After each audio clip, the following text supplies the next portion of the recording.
জিনি আব্বুকে টেক্সট করে জানিয়ে দিল রাফি আগে থেকেই গাড়িতে বসে আছে। জিনি এসে বলল, গাড়ির দরজা কি আমি খুলবো? রাফি এক লাফে নেমে এসে দরজা খুলে বলল, আমি আসি তো, উঠুন ম্যাম। জিনিয়া গাড়িতে বসে বলল, চলুন। হুম। এইদিকে মিলি জগিংয়ে বের হলে কিছু লোক মিলিকে ফলো করতে শুরু করেছে। মিলি অবশ্য নোটিস করেছে বিষয়টা। মনে মনে ঘাবড়ে গেছে মিলি লোকগুলোকে দেখে একটু জোরে দৌড় দিল। আশেপাশে তেমন লোক নেই এত সকালে, দু একজন আছে, তাও বৃদ্ধ লোক। মিলি কি করবে বুঝতে পারছে না। হঠাৎ মিলি থমকে দাঁড়িয়ে গেল। সামনে থেকেও কিছু লোক পথ আটকে দাঁড়ালো। মিলি বলল, কি আপনারা এভাবে আমার পথ আটকিয়েছেন কেন? সরুন বলছি। একজন বলে উঠল, পিচ্ছি মেয়ে, দিমাগ কত, এই চুপচাপ আমাদের সাথে গাড়িতে ওঠো, না হলে এখানেই খতম করে দেব। লোকগুলোর হাতে ছুরি দেখে মিলি রীতিমতো ঘাবড়ে গেছে। অবস্থা খারাপ দেখে মিলি কি করবে বুঝতে পারল না। হঠাৎ বেশ কিছু লোক এসে বলল, এত বড় সাহস তোদের, প্রাণে ভয় নেই নাকি? লোকগুলো আশেপাশে তাকিয়ে দেখলো ওদের থেকে দ্বিগুণ লোক ঘিরে ধরেছে ওদের। মিলি বুঝতে পারছে না কি হচ্ছে। তারা এরা? মিলির চোখ একজন লোকের উপর পড়তেই মনে মনে বলল, আরে একে তো মনে হয় কোথায় দেখেছি। হ্যাঁ, কয়েকবার আপুর সাথে কথা বলতে দেখেছি। মিলিকে ভয় পেতে দেখে জিনিয়ার লোক বলল, ম্যাম রিল্যাক্স, এদের আমরা দেখে নিচ্ছি, আপনি যান। মিলি ভয় ভয় লোকটার কাছে এসে বলল, আপনাকে আমি আপুর সাথে কয়েকবার কথা বলতে দেখেছি। আপনি কে? ম্যাম সরি, আমি কিছু বলতে পারবো না, আপনি যান। মিলি এর কিছু না বলে সোজা বাসার দিকে চলে গেল। লোকটা কয়েকজনকে মিলির সুরক্ষার জন্য পাঠিয়ে দিল। এইদিকে সকালে আকরাম সাহেব বাইরে বসে কফি খেতে খেতে ছেলেকে বলল, মাহির, কি হলো তোমার? কিছু তো জানালে না। ড্যাড, এসব কি এত জলদি হয় নাকি? এসব বিজনেস না, একটু সময় লাগবে। সময় লাগলে নাও, তবে কাজ হওয়া চাই। সব হবে, রিল্যাক্স ড্যাড। জিনিয়াসকে সিঙ্গাপুরে যাচ্ছে, ও ফিরলেই আমি আমার চাল শুরু করে দিব ড্যাড। সব কিছু গুছিয়ে নিতে হবে। যেমনটা মনে করো। আচ্ছা, তুমি আমার বিজনেসে একটু মন দিলেও তো পারো। আমার এত কিছু সব তো তোমার, এবার একটু সিরিয়াস হও। জিনিয়া কিন্তু টপ লেভেলের খেলোয়াড়, একাই ওর বাবার বিজনেস সামলাচ্ছে, আর তুমি কোনো খেয়ালই নেই। আমার তো ভয় হয় মাঝে মাঝে, তুমি পারবে কি না। রিল্যাক্স ড্যাড, কত মেয়েকে মাহির পিছনে ঘুরিয়েছে, এবার একেও ঘুরাবো। মাহির, আস্তা বলে ঘোড়াকে কাবু করা যত সহজ, জঙ্গলি ঘোড়াকে কাবু করা ততই কঠিন, মনে রেখো। তখনই একজন দৌড়ে এসে বলল, বস, একটা খবর আছে। কি খবর? আপনি যাদেরকে এই মেয়েটিকে আনতে বলেছিলেন তারা মারা গেছে। আকরাম সাহেব কথাটা শুনে দাঁড়িয়ে গেলেন। অবাক হয়ে বলল, কিভাবে সম্ভব? কি করে হলো এসব? বস, আমার মনে হয় কেউ শরীফ চৌধুরী ফ্যামিলিকে পেছন থেকে সাপোর্ট করছে। আকরাম সাহেব একটু ভয় পেয়ে গেল। ধপ করে বসে পড়লেন। মাহির বলল, ড্যাড কি হলো? Are you okay? ঠিক আছে, আমি ঠিক আছি, কিন্তু জনি এসব জানলে কি করবে? জনিকে? মাথায় ঘাম মুছে আকরাম সাহেব মাহিরকে বলল, মাহির, আমাদের চোখের আড়ালে আরেকটা দুনিয়া আছে, যেটাকে বলে আন্ডারওয়ার্ল্ড। জনি সেখানকার একজন নামকরা মাফিয়া। কি বলছো ড্যাড? মাহির, বিজনেস করতে গেলে এসবের মাঝে নিজেকে সেফ রাখারও টাফ। তোমাকে এখনো অনেক কিছু জানতে হবে, অনেক কিছু শিখতে হবে। আর একটা কথা, জিনিয়ার ব্যাপারে খুব সাবধান। না জানি কারা ওদের সাপোর্ট করছে, আমাকে খোঁজ নিতে হবে। এই, কে আছিস? গাড়ি বের কর। আকরাম চৌধুরী চলে গেল। এদিকে রাফি আর চিনিয়া প্লেনে বসে আছে। প্রথমবার প্লেনে চড়ে রাফি ভয় শেষ, কিন্তু মুখে কিছুই বলল না। দুজনের সিট পাশাপাশি। জিনিয়া খুব রেগে আছে। রাফি বেচারা ভয় শেষ। জিনিয়া নিচের হাতের দিকে তাকিয়ে রেগে রাফিকে বলল, ইচ্ছে করছে আপনাকে প্লেন থেকে নিচে ফেলে দিই।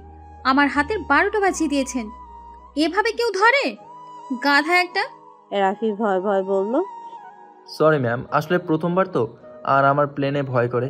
আমি খেয়াল করিনি এটা আপনার হাত ছিল। এত বড় হয়েছেন এখনো ভয় করে? আপনি ছেলে মানুষ, আমার তো সন্দেহ হয়। না না, আমি ছেলে মানুষ। আসলে প্লেনে আমার ভয় করে আর কি। আপনার হাতে জোরে লেগেছে? জিনিয়া রাগে লাল হয়ে আছে। জিনিয়ার ফর্সা হাতটা লাল হয়ে গেছে। রাফির এ বলদের মতো মুখটা দেখে জিনিয়া কি করবে বুঝতে পারছে না। রাগে ফসফস করে বিড়বিড় করে বলল, আস্ত একটা বিপদ। ভেবেছিলাম আমি একে প্যারা দেব, এখন দেখছি গাধাটা আমাকে প্যারা দিচ্ছে। উফ, আমার হাতের 14টা বাজিয়ে দিচ্ছে। জিনিয়া রাগে চোখে রাফির দিকে তাকাতেই রাফি অন্যদিকে মুখ ঘুরিয়ে নিল। কিছুক্ষণ পর রাফি খেয়াল করলো জিনিয়া কি বই হাতে নিয়ে পড়ছে। জিনিয়ার হাতের দিকে নজর পড়তেই রাফি দেখলো হাতটা লাল হয়ে আছে। মনে মনে বলল, আমাকে কি করবে প্লেন থেকে নেমে কে জানে। আমি তো মনে করছিলাম সিট ধরে আসি আমি। আমারও বোঝা উচিত ছিল সিট কি এত নরম হয় নাকি। ম্যামের হাতটা কি নরম, একদম তুলের মতো, ধরতেই যেন মিলিয়ে যায়। কি ভাবছি আমি। জিনিয়া খেয়াল করলো রাফি ওর হাতের দিকেই তাকিয়ে আছে। জিনিয়া হাতটা রাফির মুখের সামনে এগিয়ে দিয়ে বলল, দেখুন। রাফি চমকে উঠে বলল, সরি। এই দিয়ে 100 বার সরি বলেছেন। মুখটা বন্ধ রাখলে খুশি হব, না হলে লাগেজ থেকে গানটা বের করে আপনার খুলিতে গুজে দিব। ওকে চুপ, আমি চুপ। জিনিয়া হাতটা সরিয়ে বইয়ে ধ্যান দিল।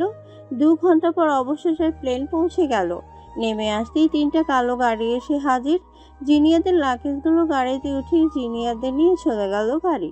গাড়ির ভেতরে জিনিয়া রাফিকে বলল, রাফি সাহেব, জি। এদিকে তাকান তো। জি। রাফি গালে হাত দিয়ে ভাবলো, প্লেনের শোধটা এখন নিল। এতবার সরি বললাম, মনে করেছিলাম কিছু বলবে না, কিন্তু লাস্টে কষেই দিল। জিনিয়া বলল, কেন দিয়েছি জানেন? জি।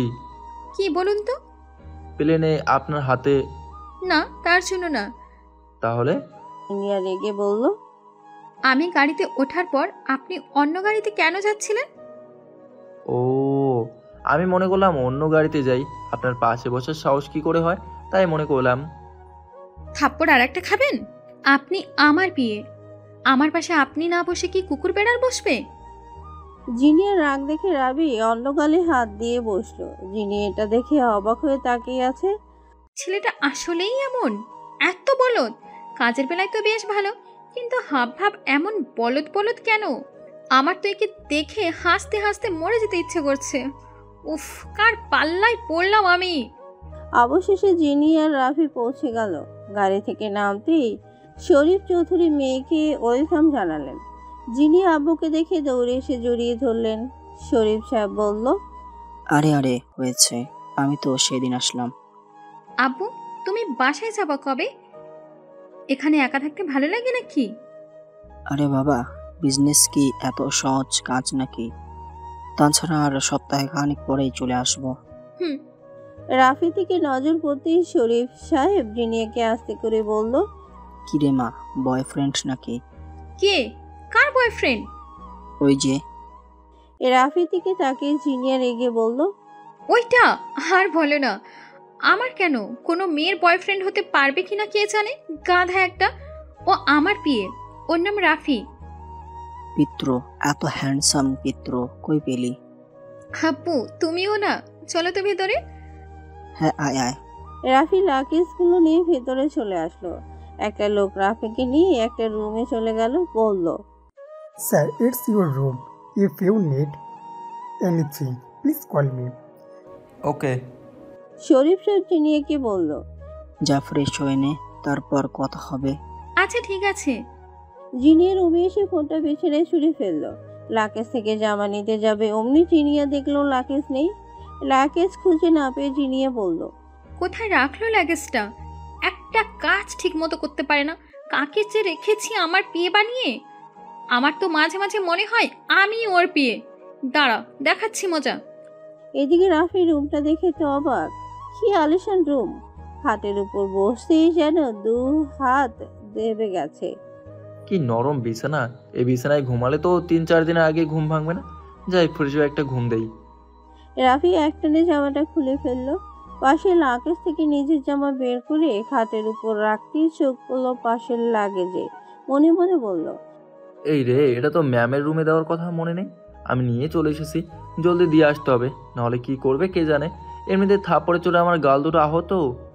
রাফি উঠে দাঁড়াতেই রুমে জিনিয়া ঢুকে বলল। রাফিকে রেগে বলল, রাফি সাহেব, আমার লাগেজ কই? রাফি লাফিয়ে উঠে সামনে তাকাতেই দেখলো পেতনি হাজির। মনে মনে বলল, নাম না নিতে নিতেই এসে হাজির। আর এর রাগ কি সবসময় মাথায় উঠেই থাকে নাকি? মাঝে মাঝে মনে হয় ধরে নিয়ে ফ্রিজে ঢুকে রাখি। জিনিয়া রাফির দিকে তাকিয়ে যেন সব ভুলে গেল।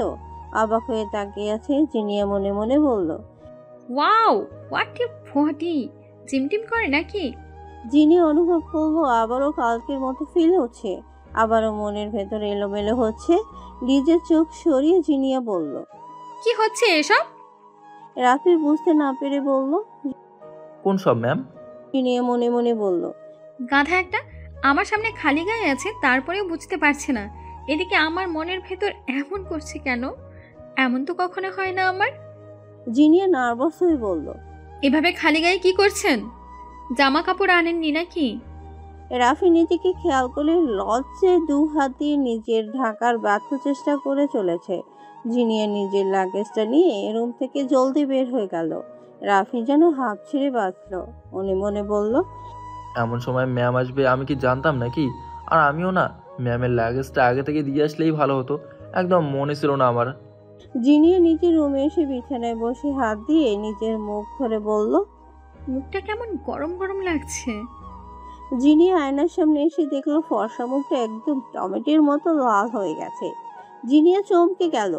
এমন চেহারা দেখে জিনিয়া একটু ঘাবড়ে গেল। মুখে আবার কোনো সমস্যা হলো না তো? এমন ভাবে তো কখনো লাল হয় না মুখ। কি যে হচ্ছে আমার সাথে, সব দোষ ওই গাধাটার। এদিকে মিলি বাসায় এসে ওর আম্মুকে সবকিছু বলল। শাহনাজ বেগম মেয়েকে শান্ত করে বলল, ভয় পাস না, আমি তোর আব্বুকে জানাচ্ছি। আম্মু, আমার তো এখন কলেজে যেতেও ভয় করছে। লোকগুলো যদি আবার... ভয় পাস না, আমি এক্ষুনি ফোন করছি তোর আব্বুর কাছে। শাহনাজ বেগম ফোন করলে শরীফ সাহেবের পিয়ে ফোন ধরে বলল, হ্যালো, কে বলছেন? তোমার ম্যাডাম বলছি, তোমার স্যারের কাছে দাও তো। 1 মিনিট ম্যাম, আমি দিচ্ছি। জলদি শরীফ সাহেবের কাছে ফোন দিয়ে বলল, স্যার, ম্যাডাম ফোন ধরেছে। ফোনটা হাতে নিয়ে জিনিয়ার আব্বু বলল, কি গো, কি হলো? কি আর হবে, মিলিকে আজ রাস্তায় কতগুলো লোক আটকে ছিল। মেয়েটা বাসায় এসে ভয়ে কান্না করছে। শরীফ সাহেব রেগে বলল, কার এত বড় সাহস আমার মেয়েকে কাছে আসার? লোকগুলোকে জানতে পেরেছো? আমি কি করে জানবো, আমার টেনশন হচ্ছে। কিন্তু মেয়েটা কলেজে যেতেও ভয় পাচ্ছে। আচ্ছা, আমি দেখছি। কি হয়েছে আব্বু? জিনিয়া নিচে এসে বলল। ফোনটা সাইডে নিয়ে শরীফ সাহেব বলল, মিলিকে আজ নাকি রাস্তায় কারা পথ আটকাছিল। মেয়েটা ভয় পেয়েছে খুব। জিনিয়া রেগে বলল, হোয়াট? আমার বোনের দিকে নজর দেওয়ার মতো সাহস কার হয়েছে? দেখি, আমাকে দাও তো। জিনিয়া ফোনটা নিয়ে বলল, হ্যালো আম্মু, মিলিকে ফোনটা দাও তো। নে কথা বল, মিলি তো আপুর কথা বলবে, ধর। মিলি ফোনটা নিয়ে ভয় ভয় বলল, আপু, আমার খুব ভয় করছে। আরে পাগলি, কান্না করছিস কেন? আমি আছি না? আমি থাকতে তোর কোনো ভয় নেই। আপু সবটাকে শাস্তি দেবে। কি হয়েছে আমাকে বলতো? জগিং গিয়েছিলাম সকালে, আসার সময় কিছু লোক আমাকে আটকায়। আমাকে ওদের সাথে নিয়ে যেতে চাচ্ছিল, কিন্তু তখনই আরো কিছু লোক এসে ওই লোকগুলোকে আটকায় আর আমাকে বাসায় চলে আসতে বলে। জানো, এর মাঝে একটা ছেলে, জানো এর মাঝে একটা লোক না, আমি তোমার সাথে কথা বলতে দেখেছি। জিনিয়া মনে মনে বলল, এর মানে মিলি রাহুলের কথা বলছে? রাহুল তাহলে মিলির সাথে সাথেই আছে। Good good. জিনিয়া বলল, চিন্তা করিস না, ওরা আমার লোক, তোর কোনো ভয় নেই। আচ্ছা, আমি তোকে নজর রাখার জন্য কিছু লোককে বলে দিচ্ছি, ওকে? ওরা তোকে সব সময় প্রোটেক্ট করবে, বুঝলি? আচ্ছা, এখন কান্না থামা। আমি আছি না, আমি সব দেখে নিব। আমার বোন হয়ে এত ভয় পেলে চলবে? আমি বাসায় এসে দেখছি, ওকে? ওকে। জিনিয়া ফোনটা রাখতেই শরীফ সাহেব বলল, কি হলো, কি হয়েছে? আব্বু, চিন্তা করো না, আমার লোকেরা মিলিকে সব সময় দেখে রাখবে। আর আমার যতদূর মনে হয় ওই লোকগুলো এতক্ষণে দুনিয়া ছেড়ে চলেও গেছে। চিন্তা করো না, আমার ফ্যামিলির দিকে যে নজর দেবে আমি তাকে দুনিয়া থেকেই গায়েব করে দিব। জিনিয়া সোফায় বসে পড়ল।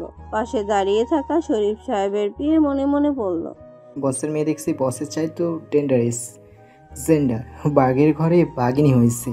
শরীফ সাহেব নিজেও মুচকি এসে মনে মনে বলল, আমার ঘরে একটা বাঘিনী হয়েছে। আমার থেকে আমার মেয়ের নেটওয়ার্ক কোনো অংশে কম না। চিনিয়ে বলল। আব্বু এবার বলো, আমাকে হঠাৎ এখানে আসতে বললে যে? কারণ তো আছেই। খালেদ সাহেব আমাদের জন্য কফি আনতে বলো তো। জি স্যার, আমি নিয়ে আসছি। শরীফ সাহেব বলল। ওখানে আমাদের কোম্পানির কি অবস্থা?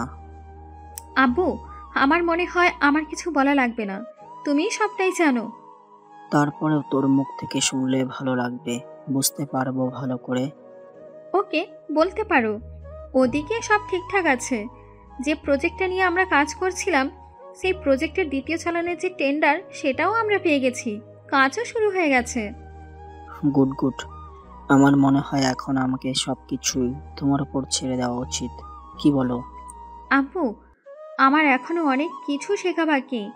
আমার মনে হয় এই ইন্ডাস্ট্রিতে এখনো আমি পুরোপুরি নামতে পারিনি। আসলে বলতে গেলে এই ইন্ডাস্ট্রিটা একটা সমুদ্রের চেয়ে কম নয়। সেটা অবশ্য ঠিক বলেছিস।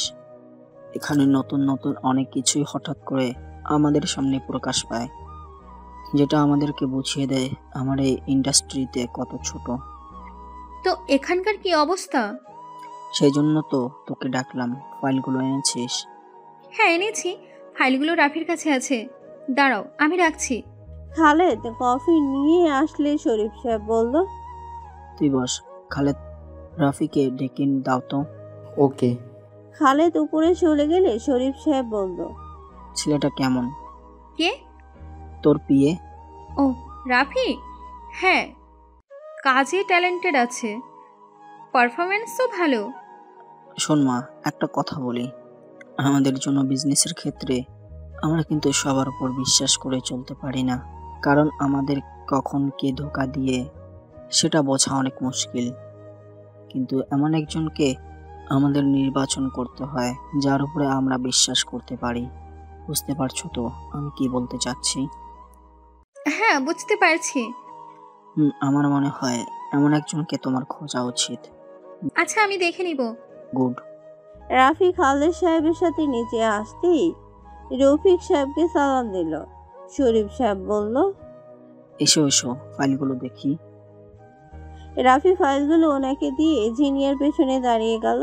শরীফ সাহেব ফাইলগুলো দেখে বলল, সবকিছু ঠিকঠাকই আছে। এগুলো দিয়ে কি করবে আব্বু? আচ্ছা শোন, আমাদের কোম্পানির এখানে সিঙ্গাপুরে বর্তমানে একটা বড় কোম্পানি হয়ে বেরিয়ে এসেছে, যার কারণে এখানকার সরকার আমাদেরকে আলাদা একটা প্রজেক্টে অন্যদের কোম্পানির সাথে আমাদেরকে শেয়ার নিতে চায়। এ তো অনেক ভালো কথা, আমরা এতে অল্প সময়ে কোটি টাকা কামিয়ে নিতে পারবো। দেখেছিস তুই কেমন না বলতেই বুঝে গেছিস। আরো একটা কথা আছে। কি? আমরা সহজেই আমাদের কোম্পানিকে এখান থেকে অন্য দেশের সাথেও লিঙ্ক আপ করতে পারবো। এতে আমরা শুধু ইম্পোর্ট দেওয়ার কাজ করব। ওয়াও, কি বলছো আব্বু? তাহলে তো আমাদের দেশের মেন বিজনেসের থেকে এখানে 10 গুণ বেশি লাভ হবে। সে তো হবেই। এখন এর জন্য কিছু কাজ করা লাগবে। কি কাজ? আমি ভাবছি তুমি এখানে চলে আসো, আমি দেশে গিয়ে ওদিকটা দেখে নিব। আব্বু কি বলছো? এখানে এত বড় দায়িত্ব আমি কি করে একা নেব? একটু আগে কি বলেছিলাম মনে আছে? এমন একজনকে খোঁজো। বুঝতে পেরেছি। সমস্যা নেই, এটা কমপ্লিট হতে 2 মাস লেগে যাবে। আমরা বাসায় গিয়ে বসে আলোচনা করব, কেমন? আমি অফিসে যাচ্ছি। আমার কিছু লোককে নিয়ে তুমি বরং ঘুরে আসো, ভালো লাগবে তোমার। অনেক। রফিক সাহেব চলে গেল। যিনি মনে মনে বলল, তাহলে তো আমাদের কোম্পানির 1 লাফে টপে চলে আসবে, এতে চাপটাও বেড়ে যাবে। রাফি বলে উঠল, ম্যাম এখন আপনার রেস্ট নেওয়া উচিত, কাল না হয় বের হবেন। জিনিয়া রাফির কথা শুনে বলল, কেন? আপনার শরীর দুর্বল হয়ে পড়বে, জার্নি করে এসেছেন, এখনই বের হওয়া ঠিক হবে না। তাছাড়া মন ফ্রেশ না থাকলে প্রকৃতির আনন্দ উপভোগ করা যায় না। জিনিয়া রাফির দিকে তাকিয়ে কি যেন একটা ভেবে বলল, রাফি সাহেব। জি না কিছু না, আমার ফোনটা রাখুন, আমি এখন ঘুমাবো। কোনো কল আসলে আপনি হ্যান্ডেল করে নিন। আমি কি করে? হ্যাঁ আপনি, আমাকে ডিস্টার্ব করবেন না। আমার মনে হয় আপনি এতটাও বোকা না যতটা আপনাকে দেখে মনে হয়। সো এবার থেকে নিজেকে অন্যভাবে তৈরি করা শুরু করুন। আপনাকে দিয়ে অনেক কিছু করানোর আছে। Be ready mister Rafi. জিনে উঠে চলে গেল। রাফি দাঁড়িয়ে ফোনটার দিকে তাকিয়ে ভাবছে। এটা কি হলো? আমি একজন পিএ, আমি কি করে এসব ম্যানেজ করব? আজও কথাবার্তা বলে গেল ম্যাম। বিকেলে মিলি সহ সবাই রেস্টুরেন্টে বসে খাবার খাচ্ছে। স্যুপ খেতে খেতে সিয়াম বলল, তাহলে লোকগুলো কিছু করেনি তোকে? না আপু, লোকটা চলে এসেছিল। আমার তো এসব শুনে গায়ে কাটা দিয়ে উঠছে। যাই বলিস না কেন, জিনিয়া আপুকে আমার দেখলেই কেমন যেন রহস্যময় লাগে। মনে হয় মুভির মতো অচেনা এক রহস্য আছে আপুর মাঝে, যা আমরাও জানি না। কি বলতে চাইছিস? না মানে তেমন কিছু না। একবার ভাব, এতগুলো লোক আপুর কথায় ওঠে আর বসে, আর আমরা তো মনে হয় আরো অনেক লোক আছে আমরা যা জানিও না। যাই হোক, ওসব ভেবে আমাদের লাভ নেই। একটা কথা, যে আপু থাকতে মিলির কোনো ক্ষতি কেউ করতে পারবে না। এর মাঝে শিখা বলল, এই তোরা একটা জিনিস দেখেছিস? কি? বাইরে কালো গাড়িটা দেখ। আমরা যেখানে যাচ্ছি গাড়িটাও সেখানে সেখানে যাচ্ছে। আমরা যখন গাড়ি করে রেস্টুরেন্টে আসছিলাম তখন আমি খেয়াল করেছিলাম গাড়িটা আমাদেরকে ফলো করছে। শিখার কথায় সবাই গাড়িটার দিকে তাকালো। আফরিন বলল, তাই তো, ওরা কারা হতে পারে? মিলি বলল, ভয় পাওয়ার কিছুই নেই, এরা আমাদের কিচ্ছু করবে না। তুই কি করে জানলি? এরা আমার আপুর লোক। তাছাড়া রেস্টুরেন্টে আরো কিছু লোক আছে যারা আমাদেরকে প্রোটেক্ট করছে। আপু ফোন করে বলেছিল আমাকে প্রোটেক্ট করার জন্য কিছু লোক রেখে দেবে। আমার মনে হয় এরাই ওনারা। এই, আমার তো মনে হচ্ছে কোনো বড় মাপের মানুষই আমাদের রক্ষা করার জন্য কত মানুষ কাজ করছে। হ্যাঁ, নিজেকে কেমন সেলিব্রিটি মনে হচ্ছে। দেখতে দেখতে রাত হয়ে এসেছে। সোফায় পায়ের উপর পা রেখে হাতে ড্রিঙ্কস নিয়ে বসে আছে আকরাম চৌধুরী। সামনে বসে আছে জনি। আশেপাশে বন্দুক হতে দাঁড়িয়ে আছে 50 জনের উপর লোক। গ্লাসে মদ ঢালতে ঢালতে জনি বলল, আমার 15 জন লোক অলরেডি মারা গেছে। কি বলতে চাচ্ছেন এখন আপনি? আপনার কথা মতো কাজ করতে গিয়ে আমার কত বড় লস হয়ে গেছে বুঝতে পারছেন? আমি বুঝতে পারছি জনি, কিন্তু এটা বুঝতে পারছি না এসব করলো কে? কে হতে পারে এর পেছনে? শরীফ চৌধুরীর ফ্যামিলিকে কেউ না কেউ পেছন থেকে সাপোর্ট করছে, আর না হলে এমন ঘটনা ঘটার কোনো আশঙ্কাই ছিল না। আমার ছেলেদের যে মেরেছে তাকে আমি একবার পেলে এই বন্দুকের সবগুলো গুলি ওর মাথায় ঢুকিয়ে দেব। আমার যে করেই হোক ওকে চাই। জনি, এটা তো আমার থেকে তুমি ভালো জানতে পারবে। আমি তো একজন বিজনেসম্যান। হ্যাঁ, আমি আন্ডারওয়ার্ল্ডের খোঁজ খবর রাখি, কিন্তু এখানে তেমন আমার আসা যাওয়া নেই। অন্যদিকে তুমি তো আন্ডারওয়ার্ল্ডের একটা অংশ, তোমার কাছে এসব খুঁজে বের করা কোনো ব্যাপার না। আকরাম সাহেব, আমি শুনেছি ওনার আরও একটা মেয়ে আছে। হ্যাঁ, ইন্ডাস্ট্রির টপ লেভেলে আছে। বাবার কোম্পানিকে ওই মেয়েটা এত দূরে এনেছে। একবার তুমি ওর ছোট বোনকে আনতে পারলে যা চাইবে, যত টাকা চাইবে সব পেয়ে যাবে। আচ্ছা, ওনার বড় মেয়ের কোনো ছবি আছে? এবার দুইটাকে একসাথে তুলে নিয়ে আসবো, তারপর আমি সব হিসাব নেব। আকরাম সাহেব মনে মনে খুশি বলল, বাহ, জনি তো আমার কাজটাকে তাহলে আরো সহজ করে দেবে। জিনিয়া সরে গেলে আমায় আর ঠেকায় কে? ফোনটা বের করে চিনি আর একটা ছবি জনির কাছে দিল আকরাম সাহেব। জনি মোবাইলটা নিয়ে ছবিটা দেখতেই ফোনটা হাত থেকে নিচে পড়ে গেল। জনি অবাক হয়ে তাকিয়ে আছে, যেন আনএক্সপ্রেশন কিছু দেখে ফেলেছে জনি। জনির হাত কাঁপছে। আকরাম সাহেব অবাক হয়ে বলল, জনি, জনি কি হয়েছে? জনি কাঁপতে কাঁপতে বলল, এটা এটা ওনার মেয়ে। হ্যাঁ, কিন্তু কি হয়েছে? আকরাম সাহেব, কি বলছেন এসব? আপনি জানেন এ কে? শরীফ চৌধুরীর বড় মেয়ে। না না না আকরাম সাহেব, এ হলো কুইন। কুইন মানে? জনি কাঁপতে কাঁপতে বলল, আকরাম সাহেব, আন্ডারওয়ার্ল্ড সম্পর্কে আপনি কিছুই জানেন না। আন্ডারওয়ার্ল্ডের কুইন বলা হয় একে। আমাকে দেখেছেন? আমার এত লোক, এত পাওয়ার, এত ক্ষমতা, কিন্তু আমি এই কুইনের কাছে পিঁপড়ার মতো। যদি একবার জানতে পারে এসব আমি করেছি, আমার নামগন্ধ দুনিয়া থেকে গায়েব করে দেবে। আকরাম সাহেবের হাত থেকে গ্লাসটা পড়ে ভেঙে গেল। যেন এক আলাদা দুনিয়ার কথা শুনেছে আকরাম সাহেব। মাথায় কাজ করছে না, কি বলবে। জনি বলল, আপনাকে একটা কথা বলি, চলে যান। আর হ্যাঁ, বেঁচে থাকতে চাইলে কুইনের থেকে দূরে থাকবেন। যান, চলে যান। ভবিষ্যতে কুইনের বিষয়ে আমার কাছে আসবেন না, না হলে আমরা সবাই মারা যাব। কিন্তু কেউ তো আছে যে কুইনকে টক্কর দিতে পারবে। ছিল, একজন ছিল, কিন্তু কুইন তাকে মেরে ফেলেছে। তাহলে কোনো উপায় নেই? আছে, আন্ডারওয়ার্ল্ডের কিছু গ্রুপ প্ল্যান করছে কুইনকে মারার। জানি না পারবে কিনা, কারণ কুইনের কাছে এক বিশাল আর্মি আছে যেটা আমাদের কল্পনার বাইরে। আকরাম সাহেব ওখান থেকে চলে আসলেন, গাড়িতে বসে ভাবছেন আমার ছেলেকে জলদি সাবধান করতে হবে, জেনে শুনে মৃত্যুকে ডাকতে চলেছে ও। এদিকে ব্যালকনিতে দাঁড়িয়ে রাফি ফোনে কথা বলছে। কি বলবে না বলবে কিছুই বুঝতে পারছে না রাফি। জিনিয়া ফোনটা ধরিয়ে দিয়ে কি এক বিপদে ফেললো। ওপাশ থেকে একজন বলল, স্যার কি করব আমরা? রাফি ফোনের উপায় না পেয়ে বলল, টাকাগুলো অফিসে আমার অ্যাসিস্ট্যান্টের কাছে দিয়ে দিন, আমি দেখে নেব। Okay sir.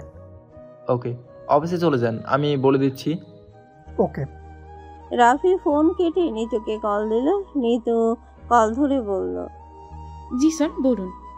নিতু, কোথায় আপনি? বাসায় স্যার। কটা বাজে এখন? 7টা। অফিসে যান এখন। কেন স্যার? অফিসে কজন লোক আসবে, ওনারা আপনার কাছে 2 কোটি টাকা দেবে, সাথে 20 কোটির একটা চেক। টাকাটা আমার কেবিনে রেখে দাও, আর কেবিনের সামনে কিছু পুলিশ হায়ার করে লাগিয়ে দাও। যতদিন না ফিরি ততদিন যেন টাকাটা সিকিউর থাকে। আমি অফিসের অ্যাকাউন্ট থেকে টাকা পাঠিয়ে দিচ্ছি। নিতু থ হয়ে দাঁড়িয়ে পড়েছে। 2 কোটি ক্যাশ, সাথে 20 কোটির চেক। নিতু মাথা ধরে বলছে, আমার মাথা ঘুরছে, বুকের ভিতর থুকপুক করছে। নিতু বলল, স্যার নিতু, আমি জানি আপনি এর জন্য একদম পারফেক্ট। আমি আপনার উপর ছাড়া আর কারো উপর বিশ্বাস করতে পারছি না। নিতু বড় নিঃশ্বাস নিয়ে বলল, ওকে স্যার, আমি অফিসে যাচ্ছি। গুড, আমাকে জানাবেন কেমন? Okay sir. এদিকে চিনি হঠাৎ ঘুম থেকে লাফিয়ে উঠল। বড় বড় নিঃশ্বাস নিয়ে লাইটটা জ্বালিয়ে বলল, কি আজব স্বপ্ন এটা! ছি ছি ছি, আমি এসব কি স্বপ্ন দেখছি? আমার স্বপ্নগুলোও আজব হয়ে গেছে। কি দেখলাম আমি এসব? রাফির সাথে আমি? উফ, কি উদ্ভট স্বপ্ন এগুলো! স্বপ্নগুলোর কি লজ্জা শরম নেই নাকি? স্বপ্নগুলোকে হাতের কাছে পেলে সোজা গুলি করে খুলিয়ে উড়িয়ে দিতাম। হতচ্ছাড়া স্বপ্ন। গ্লাসটা নিয়ে ঠকঠক করে পানি খেয়ে নিল চিনিয়া। চুলগুলো ঠিক করে নাইটিটা ঠিক করে নেমে আসলো চিনিয়া। ব্যালকনিতে এসে দাঁড়িয়ে আকাশের দিকে তাকিয়ে রইল। কিছুক্ষণ পর চিনিয়া দরজা খুলে বাইরে এসে একজনকে ডেকে বলল, রাফিকে রেডি হতে বলো, আমরা বের হব। Okay ma'am. জিনিয়া ওয়াশরুমে চলে গেল। রাফি দরজা নক করার শব্দ পেয়ে দরজা খুলে দেখলো একজন লোক দাঁড়িয়ে আছে। লোকটা রাফিকে দেখে বলল, স্যার ম্যাম আপনাকে রেডি হতে বলেছেন। জিনিয়া ম্যাম? জি। রাফি মনে মনে বলল, এখন আবার রেডি হয়ে কোথায় যাবে? রাত হয়ে গেছে। তাছাড়া বলেছিলাম কাল বের হতে। তো আমার কি, যাই রেডি হয়ে নেই, না হলে আবার আমাকেই কেলাবে। জিনিয়া ফ্রেশ হয়ে এসে একটা ড্রেস পরে নিল। আয়নায় নিজেকে দেখে চলেছে জিনিয়া। চুলগুলো ঠিক করতে করতে বিড়বিড় করে বলল, মাথা থেকে স্বপ্নটা কিছুতেই যাচ্ছে না। আমিও না কি সব ভাবছি, এসব ভাবার কোনো মানে আছে? কি যে হচ্ছে ইদানিং আমার সাথে। জিনিয়া খেয়াল করলো ওর মুখটা আবারও লাল হয়ে উঠেছে। রাগী কণ্ঠে জিনিয়া বলল, ধুর পাল, এসব মনে হলেই খালি মুখ লাল হয়ে যায়। কি যা বিপদে পড়লাম আমি! সব দোষ হারামি রাফিটার, হতচ্ছাড়া একটা। আজকাল আমার স্বপ্নে এসেও আমাকে ডিস্টার্ব করেছে, গাধা কোথাকার। রাফি একটা শার্ট পরে নিল, চুল ঠিক করে আয়নায় নিজেকে দেখে বলল, বাহ, মানিয়েছে। সেদিন অফিস থেকে ফেরার পথে কিনেছিলাম, মানিয়েছে গায়ে। যাই দেখি ম্যাডাম রেডি হয়েছে কিনা। রাফি রুম থেকে বের হতেই সামনে জিনিয়া চলে আসলো। রাফিকে দেখে জিনিয়া বলল, বাবা, আমি তো মনে করেছিলাম আপনি মেয়েদের মতো সাজতে বসেছেন। এতক্ষণ লাগে রেডি হতে? রাফি মনে মনে বলল, ওই দেখো শুরু হয়ে গেছে। কে বলি তো বলে গেল, আমার সাথে ম্যামের কি শত্রুতা আমি বুঝি না। আমাকে কি সবসময় রাগ দেখানোর জন্য পায়? জিনিয়া রাফির একটু কাছে এসে শার্টটা ধরে বলল, এটা কি পরেছেন? কোন শার্ট? এই, আপনি কি গাধা? না তো, কেন ম্যাম ভালো না? আপনার কাছে স্যুট নেই? আছে তো। তাহলে এসব পরেছেন কেন? যান পাল্টে আসুন, আমার মতো রেডি হয়ে আসবেন। এ কাকে নিয়ে এসেছি আমি? রাফি শার্টটা দেখতে দেখতে রুমে চলে গেল। বিড়বিড় করে বলল, কি হলো বুঝলাম না। ভালোই তো ছিল, এখন কি? আবার কোনো অফিসিয়ালি কাজে যাচ্ছে নাকি? যেন স্যুট বুট পরতে হবে। জিনিয়া নিচে এসে বসে আছে। বাইরে গাড়ি রেডি করতে বলল জিনিয়া। একজন লোক জিনিয়ার কাছে এসে বলল, ম্যাম আপনাদের সাথে কতজন লোক পাঠাবো? লাগবে না, শুধু একজন ভালো ড্রাইভার দাও। কিন্তু ম্যাম বস জানতে পারলে আমাদের রাগ করবে। কিছু হবে না, আমি আব্বুকে বলে দিব। ওকে। হঠাৎ জিনিয়ার নজর পড়ল রাফির দিকে। সিঁড়ি দিয়ে নেমে আসছে। জিনিয়া রাফিকে দেখে অবাক হয়ে তাকিয়ে আছে। জিনিয়ার চোখ দুটো যেন আটকে গেছে। মনে মনে জিনিয়া বলল, ছেলেটা এই ড্রেসে এত হট লাগছে, আগে কখনো এভাবে দেখিনি ওকে। অবশ্য কখনো কোনো ছেলেকে আমার মন সায় দেয়নি, কিন্তু একে দেখে মনে হচ্ছে আমার মনের গতিবিধি ভালো না। ছেলে মানুষ এত অ্যাট্রাকটিভ হয় কিভাবে? কালো শুটে একদম কোনো রাজকুমারের মতো লাগছে। জিনিয়া বুকে হাতে অনুভব করলো ওর হার্টবিট বেড়ে চলেছে। রাফি নিচে এসে জিনিয়াকে দেখে মনে মনে বলল, কি ব্যাপার ম্যাম আমার দিকে এভাবে তাকিয়ে আছে কেন? ও বুঝতে পেরেছি, এটাও মনে হয় পছন্দ হয়নি। এখন রেগে বলে উঠবে, কি পরছেন এটা? এসব কেউ পরে? ভালো জামা কাপড় নেই? মনে মনে নিশ্চয়ই আমাকে ঝড়ের প্ল্যান বানাচ্ছে। রাফির কথায় জিনিয়ার ক্ষোভ কাটলো। রাফি বলল, ম্যাম কি হলো, এটাও কি ভালো না? জিনিয়া নিজেকে সামলে উঠে দাঁড়িয়ে গেল। বাইরে যেতে যেতে বলল, হয়েছে, আসুন। জিনিয়াকে এভাবে যেতে দেখে রাফি অবাক হয়ে বলল, কিছুই বলো না, আমি তো মনে করলাম আমাকে কথা না শুনিয়ে যাবে না। যাক বাসলাম। বাইরে এসে রাফি গাড়িতে যেই উঠতে যাবে তখনই রাফি দেখলো আগে থেকে ড্রাইভার বসে আছে। জিনিয়ার দিকে একবার তাকিয়ে আবার ড্রাইভারের দিকে তাকালো রাফি। মনে মনে রাফি বলল, কি করি এখন? সামনে ছেড়ে বসবো নাকি ম্যামের পাশে? এখন তো অফিসিয়ালি কোনো কাজ নেই, তাহলে সামনেই বসে। কিন্তু সামনে বসলে আবার যদি রাগ দেখায়, উফ, আমি পাগল হয়ে যাব। করি তো করিটা কি?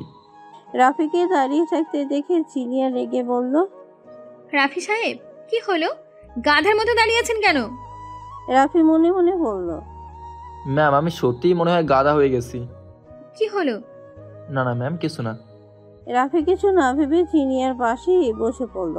ভয় ভয়ে জিনিয়ার দিকে তাকিয়ে ড্রাইভারকে বলল, চলো। জিনিয়া বলল, কিছু হয়েছে? সবকিছু ঠিক আছে? হ্যাঁ ম্যাম, ওকে, সব ওকে। তো হাঁ করে দাঁড়িয়েছিলেন কেন বাইরে? না মানে আমি ভেবেছিলাম আমি ড্রাইভ করব, জানতাম না ড্রাইভার আসবে। ও না, এখানে আপনাকে ড্রাইভ করতে হবে না। ওকে ম্যাম, একটা কথা ছিল। বলুন। একটু আগে কল এসেছিল, একটা ডিল হয়েছিল গত মাসে, তো সেটারই পেমেন্ট নিয়ে আমি টাকাগুলো আমার কেবিনে রাখতে বলেছি। আপনার একবার কথা বলা উচিত। জিনিয়া সামনে তাকিয়ে বলল, দরকার নেই, আপনি সামলে নিন। কিন্তু ম্যাম এতগুলো টাকার ব্যাপার। তো আপনি আছেন কি করতে? জিনিয়া রাফির দিকে তাকিয়ে বলল, রাফি সাহেব, আমি কিন্তু কারো উপর বিশ্বাস করি না। সেজন্যই তো বলছি আপনি একটু অফিসে কথা বলুন। জিনিয়া আর একটু কাছে এসে বলল, কিন্তু আপনাকে কেন জানি বিশ্বাস করতে ইচ্ছে করছে। জিনিয়া আর রাফির চোখ একে অপরকে দেখে চলেছে। রাফি কথাটা শুনে কি বলবে বুঝতে পারছে না।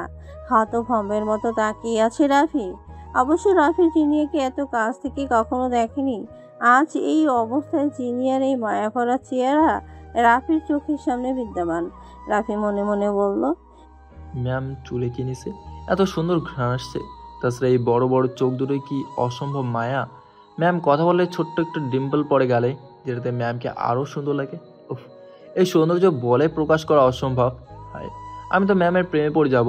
জানি ম্যাম আমার থেকে শতগুণ উপরের মানুষ, কিন্তু আমিও একজন পুরুষ। আমার মনে হয় বসন্তের কোকিল বাসা বোনার স্বপ্ন দেখে। মনে মনে এই সৌন্দর্য, এই মায়ায় নিজেকে না জানালাম, তাতে তো ম্যাম আর জানতে পারবে না। এই মায়ায় আমি কেন, হাজার হাজার পুরুষও ডুবে যাবে, এই রূপে হাজারো যুবক পুরে ছারখার হয়ে যাবে। জিনিয়া মনে মনে বলল, দাদাটা এভাবে কেন তাকিয়ে আছে? আর আশ্চর্যজনক বিষয় হলো, আমি ওর বস। আমার কথায় যেখানে পুরো সিস্টেম পাল্টে যায়, আমার চোখে যেখানে কেউ তাকানোর সাহস পায় না, সেখানে আমি কেন এই চোখে আর তাকিয়ে থাকতে পারছি না? আমার মনে হচ্ছে রাফির চাহনির কাছে আমার চোখ দুটো নিজে নিজেই হার মেনে নিচ্ছে। শুনেছি একটা নারী তার কাছেই পরাজিত যে তার মনে রাজত্ব করে। গল্পের পড়া এই লাইনটার মানে তাহলে কি এই? না না, আমি কি ভাবছি এসব? আমার কি মাথা খারাপ হয়েছে নাকি? আমি কোথায় আর এ কোথায়? ও আমার সামান্য বিয়ে। ইচ্ছে করলে আমি এমন বিয়ে 100টা রাখতে পারি। ড্রাইভার দুজনকে এভাবে একে অপরের দিকে তাকিয়ে থাকতে দেখে কাজটা উঠিয়ে দিল। এতে জিনিয়া সিচুয়েশন বুঝতে পেরে দ্রুত সামনে তাকালো। রাফি ভয় পেয়ে গেল। ম্যাম আবার কিছু মনে করলো না তো? ড্রাইভার বলে উঠল, ম্যাম কোথায় থামবো? একটা ভালো জায়গায় নিয়ে চলো, যেখান থেকে সমুদ্র দেখা যাবে। ম্যাম কাছেই একটা ছোটখাটো বিচ আছে। তাহলে সেখানেই চলো। ওকে। এদিকে অফিসে নীতি এসে হাজির। অফিসে হাইট রুমে নিতু বসে আছে, সামনে 3জন লোক বসে আছে। নিতুকে একজন লোক বলল, ম্যাডাম কোড প্লিজ। কোড? হ্যাঁ, রাফি স্যার বলেছিল আপনারা কোড চাইবেন। জি কোড বলুন, না হলে আমরা বিশ্বাস করতে পারছি না আপনার কাছে টাকা দেব। ওকে, নাথিং নাথিং নাথিং। একজন লোক বলল। ওকে। পাশে থাকা 2টা ব্যাগ উঠিয়ে নিতুর সামনে রাখলো। ব্যাগ দুটো খুলে দিতে 2 ব্যাগ ভর্তি টাকা দেখে নিতুর চোখ কপালে। এত টাকা! নিতু কোম্পানিতে অনেক দিন কাজ করে, তবু একসাথে এত টাকা কখনো চোখের সামনে দেখেনি। আসলে কোম্পানিতে এসব টাকা পয়সার হিসাব অন্য লোকদের। আজ এসব কিছুর সামনে নিতু এসে একটু ঘাবড়েই গেল। নিতু বলল, ঠিক আছে, আর চেক? হ্যাঁ এই যে। নিতু চেকটা হাতে নিয়ে বলল, ওকে ডান। তাহলে আমরা আসি। ওকে। লোকগুলো চলে গেলে নিতু চেকটা হাতে নিয়ে ভালো করে দেখতে লাগলো। 20 কোটি। নিতুর হাত কাঁপছে। মনে মনে নিতু বলল, রাফি স্যার আপনাকে এত বিশ্বাস করে? এর আগে কখনো এমনটা হয়নি। না, আমি এ বিশ্বাস কিছুতেই নষ্ট হতে দেব না। নিতু ফোনে কল আসলো। ফোনটা উঠিয়ে বলল, অফিসার কি খবর? ম্যাম আমরা আপনাদের একটা ফোর্সকে পাঠিয়ে দিয়েছি, আশা করি হয়ে যাবে। গুড। টাকা পেয়েছেন? জি পেয়েছি। ওকে। কিছুক্ষণ পর পুলিশের একটা টিম অফিসে চলে আসলো। 2জন সিকিউরিটি ওনাদের উপরে নিয়ে আসলো। নিতু বাইরেই দাঁড়িয়ে ছিল। সিকিউরিটি এসে বলল, ম্যাম ওনারা চলে এসেছে। সবাইকে নিতু যার যার পজিশন বলে দিল আর কড়াভাবে সবাইকে সমাধান করে দিল। সবকিছু কমপ্লিট করে নিতু রাফিকে কল করলো। রাফি নিতুর কলটা উঠিয়ে বলল, কি ব্যাপার? স্যার আমি সবকিছু আপনার কথা মতোই করেছি, পুলিশদেরও লাগিয়ে দিয়েছি। গুড। ওকে, আপনি দরকার হলে বাসায় চলে যান, আর আপনি নিজে সব কিছু দেখবেন। আমি না পর্যন্ত যেন ম্যামের কেবিনে কেউ ঢুকতে না পারে, সে যেই হোক না কেন। Okay bye. জিনিয়া বলল, বাহ, কাজ তো মন দিয়েই করছেন। কি করব ম্যাম, এটা তো আমার দায়িত্ব। আর তাছাড়া আপনি আমাকে বিশ্বাস করে দায়িত্বটা দিয়েছেন, আমি তো এটা করতে বাধ্য। গুড, এইভাবেই কাজ করতে থাকুন। জি। এদিকে সিয়ামের মা কোহিনুর বেগম রাতে খাবারের টেবিলে বসে সিয়ামকে বলে উঠল, সিয়াম। জি মা। হ্যাঁ রে, তোকে একটা কথা বলবো। বলো না, জিজ্ঞাসা আবার কি আছে? বলো, কি বলবি? না মানে, তুই কি তোর বাবার কাছে যেতে চাস? সিয়াম খাবার রেখে অবাক হয়ে বলল, কি বলছো এসব? আমি জানি তুই তোর বাবার উপর রেগে আছিস। দেখ, তুই বড় হয়েছিস, আমিও চাই তুই তোর মন মতো চল। যদি তুই ওখানে যেতে চাস তাহলে যেতে পারিস, আমি কিছু মনে করব না। মা, আর কখনো এসব কথা বলবি না, আমার ভালো লাগে না। আমি সারা জীবন তোমার সাথেই থাকতে চাই। আমার বেশ ভালো আছি, ওসব টাকা পয়সা, ব্যবসা, বিজনেসে আমার মন নেই। আচ্ছা, এখন খা, আর কথা বলতে হবে না। আমি শুধু বললাম আর কি। যতই হোক তোর বাবা তো, তার রক্তই তোর শরীরে বইছে। আমিও কি অস্বীকার করছি নাকি? শুধু এটুকু যে সে এখন অন্য একটা সংসার করে নিয়েছে। আমাদের কথা কি কখনো ভেবেছে? তোমার দায়িত্ব কি পালন করেছে কখনো? কিছুই করেনি। একজন পিতা হিসেবে আর একজন স্বামী হিসেবে যে সকল দায়িত্ব তার উপর ছিল, সে তার কিছুই করেনি। তাই আমি কখনোই তাকে মেনে নিতে পারবো না। আমার যেভাবে আছি অনেক ভালো আছি। আচ্ছা, এখন খেয়ে নে, আর কথা বলতে হবে না। আর কালকে সকালে বাজার থেকে কিছু ডিম নিয়ে আসিস। ডিম ফুরিয়ে গেছে, আমি কাল একটু সকাল সকাল বেরিয়ে পড়বো। আচ্ছা ঠিক আছে, আমি নিয়ে আসবো। কালকে এমনিতেই কলেজ নেই। এদিকে জিনিয়াদের গাড়িটা এসে একটা বিচে থেমে গেল। রাফি আর জিনিয়া নেমে আসলো। রাফি আশেপাশে তাকিয়ে দেখলো অনেক মানুষই এখানে আছে। সবাই এনজয় করতে ব্যস্ত। বীজটা আসলেই সুন্দর, ড্রাইভার বলল। ম্যাম, এখানে প্রায় সবটাই ট্যুরিস্ট, সবাই এখানে ঘুরতে আসেন। জিনিয়া বলল। তুমি এখানেই থাকো, আমরা না আসা পর্যন্ত। Okay ma'am. জিনিয়া সামনের দিকে হাঁটতে লাগলো। রাফি পেছন পেছন জিনিয়াকে ফলো করলো। সামনে সমুদ্রের পানির শব্দে জিনিয়া এক পলকে তাকিয়ে আছে। রাফি পেছনে দাঁড়িয়ে ভাবছে, কি করতে আসছে কে জানে। এত সুন্দর ব্রিজে ম্যাম আসবে কোনো বয়ফ্রেন্ডের সাথে, তা না করে আমাকে নিয়ে হাজির।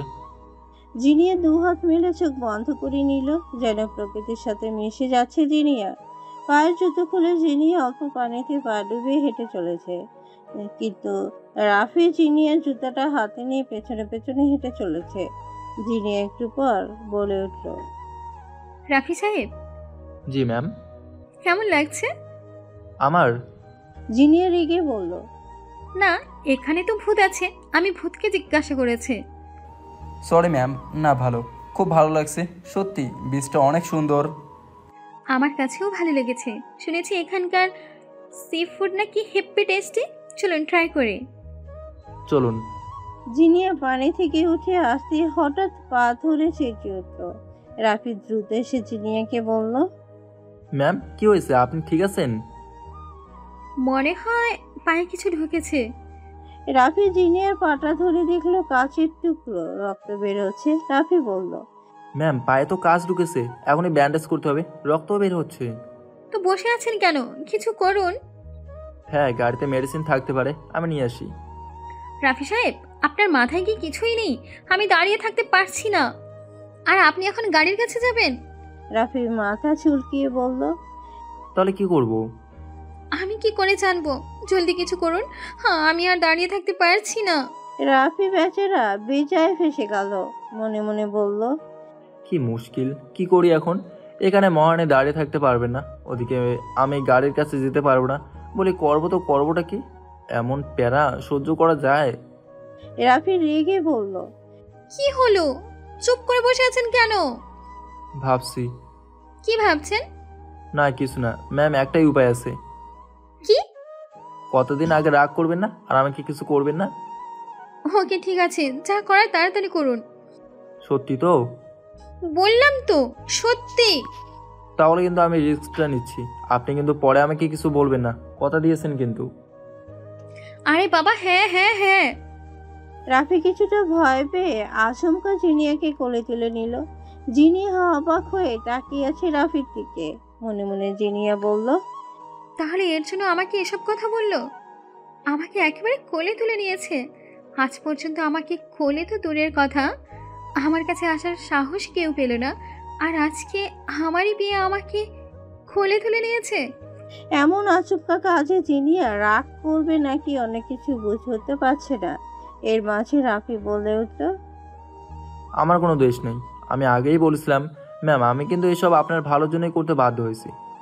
রাফির কথা শুনে জিনিয়া মনে মনে বলল, হারামি, আমাকে কোলে তুলে এখন বান্দরামি করা হচ্ছে। জিনিয়া রেগে বলল, তো আমাকে কোলে নিয়ে কি এখানেই দাঁড়িয়ে থাকবেন? ভালো লাগছে আমাকে কোলে নিয়ে? এমা কি বলেন, ছি, আমি এমন ছেলেই না ম্যাম। তো দাঁড়িয়ে আছেন কেন? রাফি জিনিয়াকে নিয়ে সোজা গাড়ির কাছে চলে আসলো। ড্রাইভার রাফির কোলে জিনিয়াকে দেখে মনে মনে পড়ল, আমি যা ভাবছি তা কি সত্যি? বসকে কি বলবো? না, আর একটু অবজার্ভ করি, তারপর বলা যাবে। জিনিয়াকে গাড়ির দরজা খুলে বসিয়ে দিল রাফি। মনে মনে বলল, বাবা ম্যাম কি ভারী, পুরো একটা পাহাড় নিয়ে আসলাম মনে হয়, হাত ব্যথা করছে এটুকুতেই। রাফি ড্রাইভারকে বলল, গাড়িতে মেডিসিন আছে, ম্যামের পায়ে আঘাত লেগেছে। জি আছে, আমি আনছি। জলদি আনুন। রাফি জিনিয়ার সামনে বসে পাটা নিজের হাঁটুর উপরে নিয়ে দেখলো কাজের টুকরোটা বেশি বড় না, তবে বেশ খানিকখানি ঢুকেছে। জিনিয়ার দিকে তাকিয়ে রাফি বলল, ম্যাম আমি এটা বের করছি। ওকে। রাফি মনে মনে বলল, বাবা ম্যাম দেখি ভয় পায় না, অন্য মেয়ে হলো তো এতক্ষণে চিল্লিয়ে ভূমিকম্প ডেকে আনতো, ম্যাম এত সহজেই বলে দিল শক্ত আছে ম্যাম। রাফি কাচের টুকরোটা এক টান দিয়ে বের করে নিল। জিনিয়া ব্যথায় রাফির চুলগুলো খামচে ধরল। রাফি হাত দিয়ে চেপে ধরল যাতে রক্ত বেশি বের হতে না পারে। জিনিয়া বলল, হয়েছে? জি, কিন্তু আমার চুলগুলো মনে হয় উঠে গেছে অর্ধেক। জিনিয়া দ্রুত চুলগুলো ছেড়ে বলল। সরি। ড্রাইভার এসে বলল, এই যে সব কিছু আছে এখানে। ওকে দাও। জিনিয়ার পায়ে ব্যান্ডেজ করে দাঁড়িয়ে গেল রাফি। ড্রাইভারকে সবকিছু রাখতে বলল। জিনিয়া নিজের পাটা দেখে বলল, আমি তো হাঁটতে পারবো না এখন। রাফি বলল, হ্যাঁ, সে পারবেন না। আচ্ছা, আপনি সি ফুড খাবেন তাই তো? আমি আসি না, আমি নিয়ে আসছি। আমি একা থাকবো এখানে? না, এই যে ড্রাইভার আছে তো। জিনিয়ার রাগী চোখে তাকালে রাফি বলল, ওকে, যাব না, আমি ওখানেই আসি। আচ্ছা, উনি নিয়ে আসুক তাহলে। হ্যাঁ, সেটাই করুন। রাফি ড্রাইভারকে বললে ড্রাইভার বলল, ম্যাম, ওই যে ওইখানে দেখুন অনেক খাবারের দোকান আছে, আপনি ওখানে বসে রেস্টুরেন্টের মতো খেতে পারেন, গাড়িটা ওখানেই নিয়ে যায়। তাহলে ভালো হয়। ওকে, চলো। খাবারের দোকানে এসে রাফি নেমে জিনিয়ার দিকে হাত বাড়িয়ে বলল, আসুন ম্যাম, আমি আপনাকে নিয়ে যাচ্ছি। আবার? রাফি ভয় পেয়ে বলল, না না, কোলে করে না, ওই যে বসার জায়গা। আমি আপনার হাত ধরে নিয়ে যাচ্ছি, আপনি আস্তে আস্তে আসুন। রাফি জিনিয়াকে ধরে বসিয়ে দিল। রাফি খাবারের অর্ডার করে জিনিয়ার পাশে দাঁড়িয়ে বলল, ম্যাম, আমার মনে হয় আপনার ডাক্তারের কাছে যাওয়া উচিত। স্যার জানতে পারলে আমাকে রাগ করবে। বাসায় গিয়ে দেখা যাবে। ওকে, তাহলে একটু তাড়াতাড়ি, মানে আমার চিন্তা হচ্ছে। বললাম না, বাসায় গিয়ে দেখা যাবে। ওকে। রাফি দাঁড়িয়ে আছে। খাবারগুলো আসলে জিনিয়া অনেক খুশি হয়ে গেল। রাফি মনে মনে বলল, মনে হয় ম্যাডাম সি ফুড অনেক ভালোবাসে। খাবার দেখেই কেমন খুশি হয়ে গেছে। ম্যাডাম হাসলে অনেক সুন্দর লাগে ম্যামকে, তবে এমন হাসি খুব কমই দেখা যায় ম্যামের চেহারায়। সবসময় রাগ নিয়ে থাকে ম্যাম। জিনিয়া খাবার গালে দিয়ে রাফির দিকে তাকিয়ে বলল, দাঁড়িয়ে আছেন কেন? ম্যাম, আর কিছু লাগবে বলুন, আমি নিয়ে আসছি। আমি বললাম আপনি দাঁড়িয়ে আছেন কেন? কি করব ম্যাম, আপনি তো কিছুই বলেননি। বসুন। আমি কি একা খাবো নাকি? আমি। জিনিয়া রেগে বলল, আপনি কি কানে কম শোনেন? একবার বললে কানে যায় না? রাফি ধপ করে বসে পড়ল। জিনিয়া খাবার দেখিয়ে বলল, খান। রাফি একটা একটা করে কোনো মতে খেয়ে চলেছে। এইদিকে ড্রাইভার এসব দেখে মনে মনে বলল, কিছু বুঝতে পারছি না, কনফার্ম বলা যাচ্ছে না কি চলছে আসলে। প্রায় 20 মিনিট পর রাফি বলল, ম্যাম, আমাদের এখন যাওয়া উচিত। আর এসব খাবার আর না খাওয়াই ভালো। অনেক খেয়েছেন, পরে সমস্যা হবে। বাইরের খাবারে আপনার শরীর খারাপ করবে। কিছু হবে না, আমার খুব ভালো লাগছে। না ম্যাম, আর খাওয়া যাবে না, আপনার শরীর খারাপ করবে। জিনিয়া রেগে বলল, আমাকে মানা করছেন? রাফি ভয় ভয় বলল, না মানে আপনার ভালো মন্দ আমারই তো দেখার দায়িত্ব, আমি কি করব? তাছাড়া আপনার বাইরের খাবারে তেমন কোনো অভ্যাস নেই। আপনি কি করে জানলেন? আপনার বাসা থেকে রেহান আমাকে সব বলেছে। একটু বেশি করছেন না? মনে হচ্ছে কাজে একদম ডুবে আছেন। যাই হোক, আপনাকে এখন বাসায় যেতে হবে, ডাক্তারকেও দেখাতে হবে। দরকার হয় কিছু খাবার আমি নিয়ে যাচ্ছি, বাসায় গিয়ে খাবেন। জিনিয়া মনে মনে হেসে বলল, আমাকে এভাবে আগে কখনো কেউ বলেনি। শুনতে ভালোই লাগছে। বিয়ে এমনই তো হওয়া চাই। আমার সব কাজ সে একাই ম্যানেজ করতে পারবে। দেখি আর কি কি করতে পারে আমার এই ভোকা বিয়েটা। জিনিয়া বলল, ওকে, নিয়ে নিন, আমি বাসায় গিয়ে খাবো। রাফি কিছু খাবার ড্রাইভারকে নিতে বলল, আর রাফি জিনিয়াকে ধরে গাড়িতে বসিয়ে দিল। কিছুক্ষণ পর ওরা বাসায় রওনা দিল। বাসায় আসতেই শরীফ চৌধুরী মেয়েকে দেখে বলল, কি রে মা, কি হয়েছে? ড্রাইভার আমাকে কল করে বলল তুই পায়ে আঘাত পেয়েছিস। রাফি জিনিয়াকে সোফায় বসিয়ে বলল, স্যার, খালি পায়ে হাঁটছিল, বিচে কাছের একটা ছোট টুকরা ঢুকেছিল, আমি বের করেছি এবং ব্যান্ডেজ করে দিয়েছি। আমার মনে হয় ডাক্তারকে দেখানো উচিত। হ্যাঁ, আমি আগেই ডাক্তারকে খবর দিয়ে নিয়ে এসেছি। ডাক্তার, এদিকে আসুন, দেখুন তো কি হলো। ডাক্তার এসে জিনিয়ার ব্যান্ডেজটা খুলে ভালো করে ড্রেসিং করে আবারও ব্যান্ডেজ করে দিল। কিছু ওষুধ লিখে দিয়ে বলল, এই ওষুধগুলো আনিয়ে নেবেন, কয়েকদিন রেস্ট নিলে ঠিক হয়ে যাবে। শরীফ সাহেব ডাক্তারকে বলল, ভয়ের কিছু নেই তো? আরে না, সব ঠিক আছে। জিনিয়া মনে মনে বলল, কি শুরু করছে সবাই? এই ছোটখাটো কাটে কি হবে আমার? অবশ্য এরা আর কি জানে আমার সম্পর্কে। বরাবরের মতো এসব দেখে যাওয়াই ভালো। ডাক্তার চলে গেলে শরীফ সাহেব মেয়ের আশেপাশে বসে পড়ল। দেখে শুনে চলবি না, এখন একদম রেস্টে থাকতে হবে কিন্তু। আপু চিন্তা করো না, সামান্য চোট, ঠিক হয়ে যাবে। দেখো আমি জানি না, ঠিক না হওয়া পর্যন্ত রেস্ট থেকে ওঠা যাবে না। আচ্ছা ঠিক আছে। শরীফ সাহেব রাফির দিকে তাকিয়ে বলল, রুমে নিয়ে যাও। Okay sir. সাবধানে। রাফি জিনিয়াকে রুমে নিয়ে খাটে বসিয়ে দিল। জিনিয়া বলল, কোথায়? কি? আমার খাবার। রাফি অবাক হয়ে মনে মনে বলল, এখনো খাবার নিয়ে পড়ে আছে। আমি মনে করছিলাম এখন শুয়ে রেস্ট নেবে, এ তো দেখছি খাবার নিয়েই পড়ে আছে। রাফি বলল, আছে আনি, ফ্রিজে রাখতে বলেছি, কাল খাবেন, এখন আপনি ঘুমাবেন। খাবারগুলো নিয়ে আসেন, আমার খেতে ইচ্ছে করছে। ম্যাম অলরেডি অনেক খেয়েছেন। তো কি আরো খেতে ইচ্ছে করছে? জি আমি এখন পারবো না, আর স্যার আমাকে রাগ করবে। আপনি আমার পিয়ে নাকি স্যারের? আপনার। তাহলে আমার কথা শুনুন, স্যারকে নিয়ে ভাবতে হবে না। আপনি অনেক জেদি। আচ্ছা আনছি, পরে শরীর খারাপ হলে বুঝবেন। রাফি চলে গেল। জিনিয়া মনে মনে হেসে বলল, হ্যাঁ জেদি তো আমি অবশ্যই, তবে আমার জেদ সম্পর্কে তো কিছুই জানো না। এর মাঝে জিনিয়ার ফোনটা বেজে উঠল। জিনিয়া দেখলো রাহুল কল করেছে। হ্যাঁ রাহুল বলো। ম্যাম, আপনার বোনের ওপর যারা নজর দিয়েছিলেন ওরা জয়েন এলো। জনি? এটা আবার কে? ম্যাম, আন্ডারওয়ার্ল্ডের ছোট মোটো ইঁদুর। আপনি বললে ওদেরকে বেড়ালের মুখে দিয়ে দিই। রাহুল, আমার ফ্যামিলির দিকে যে নজর দেয় আমি তাকে কখনো ছেড়ে দেওয়া পছন্দ করি না। রাহুল বলল, বুঝে গেছি ম্যাম, আপনি নিশ্চিন্তে থাকুন।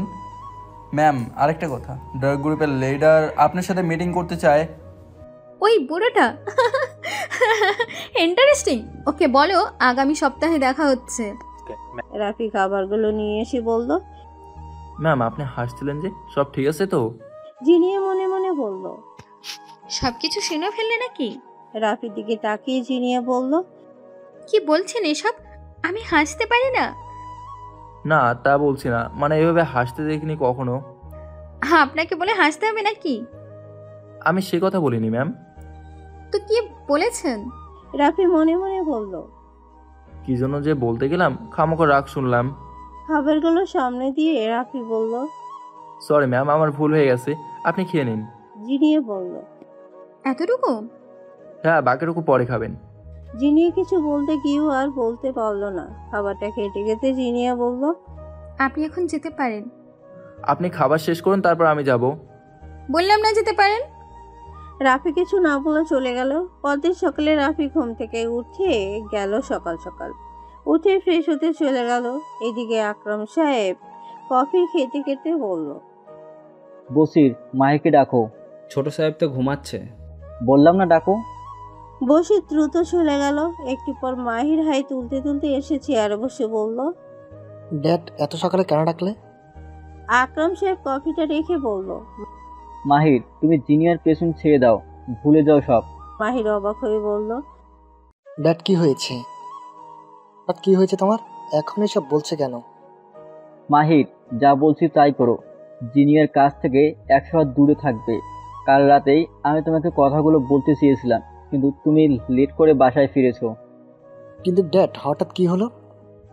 মাহির, তুমি জিনিয়াকে চেনো, সে একজন বিজনেসম্যান ছাড়াও অন্য কিছু। মানে এই সমাজে সে একজন বিজনেসম্যান, কিন্তু তার অন্য আরেকটা রূপ আছে যেটা ভয়ঙ্কর। কি বলছো? আমি বুঝতে পারছি না। জিনিয়াকে জানো? কে? আন্ডারওয়ার্ল্ডের কুইন। মানে তোমার ভাবনা থেকেও ভয়ঙ্কর। জিনিয়ার বোনকে কিডন্যাপ করার জন্য আমি আন্ডারওয়ার্ল্ডের একজন ডনের সাথে কথা বলেছিলাম, আর সকালে খবর পেলাম সেই গ্রুপটাকে তারা যেন মেরে ফেলেছে। ওই গ্রুপে মিনিমাম 1000 জনের উপরে লোক ছিল, আর এক রাতে ফিনিশ হয়ে গেছে। আর এসব ওই জিনিয়ার লোকেরই কাজ। এবার বুঝতে পারছো আমি কি বলতে চাইছি? মাহির অবাক হয়ে বসে বলল, এটা তো অবিশ্বাস্য ডেট। কিছু জিনিস বিশ্বাস না হলেও করতে হয়। তুমি আমার একমাত্র ছেলে, তোমার কিছু হলে আমি নিজেকে মাফ করতে পারবো না। তাই এসব থেকে তুমি দূরে থাকো। তুমি ব্যাংকক চলে যাও, আমি তোমাকে পরে ডেকে নেব। কিন্তু আর কিন্তু না, এই নাও টিকিট, কালকেই তোমার ফ্লাইট। এদিকে শরীফ সাহেব চিনিয়ার দেখাশোনার জন্য 2 জন মহিলাকে রেখে দিয়েছে। রাফি ফ্রেশ হয়ে নিচে এসে কফি বানাতে গেল। ততক্ষণে ওই মহিলারা কফি বানিয়ে চিনিয়ার রুমে এসেছে। জিনিয়া উঠে ওনাদের দেখে বলল, আপনারা কারা? ম্যাম, স্যার আমাদের আপনার দেখাশোনা করার জন্য রেখেছে। আমাকে? আব্বু কোথায়? শরীফ সাহেব রুমে ঢুকতে ঢুকতে বলল, আমি এই যে। এখন কেমন লাগছে মা? পায়ে ব্যথা করছে। জিনিয়া এসব পাতেই বলল, আব্বু এসব কি? কেন? এদের লাগবে না। এরা তোকে দেখতে রাখবে। তুই তো ভালো করে হাঁটতে পারছিস না। তাছাড়া তোর মা কালকে রাতে আমাকে বারবার বলে দিয়েছে আমার মেয়ের যেন কিছু না হয়, না হলে আমার কপালে শনি আছে। আব্বু আমার লাগবে না এসব। তাহলে কিভাবে হবে? আব্বু আমাকে দেখে রাখার জন্য তুমি আছো তো। আমি তো সারাদিন অফিসে থাকি। আমি কি তোর কাজ সব সময় থাকতে পারি? সমস্যা নেই, আমার বিয়ে আছে না।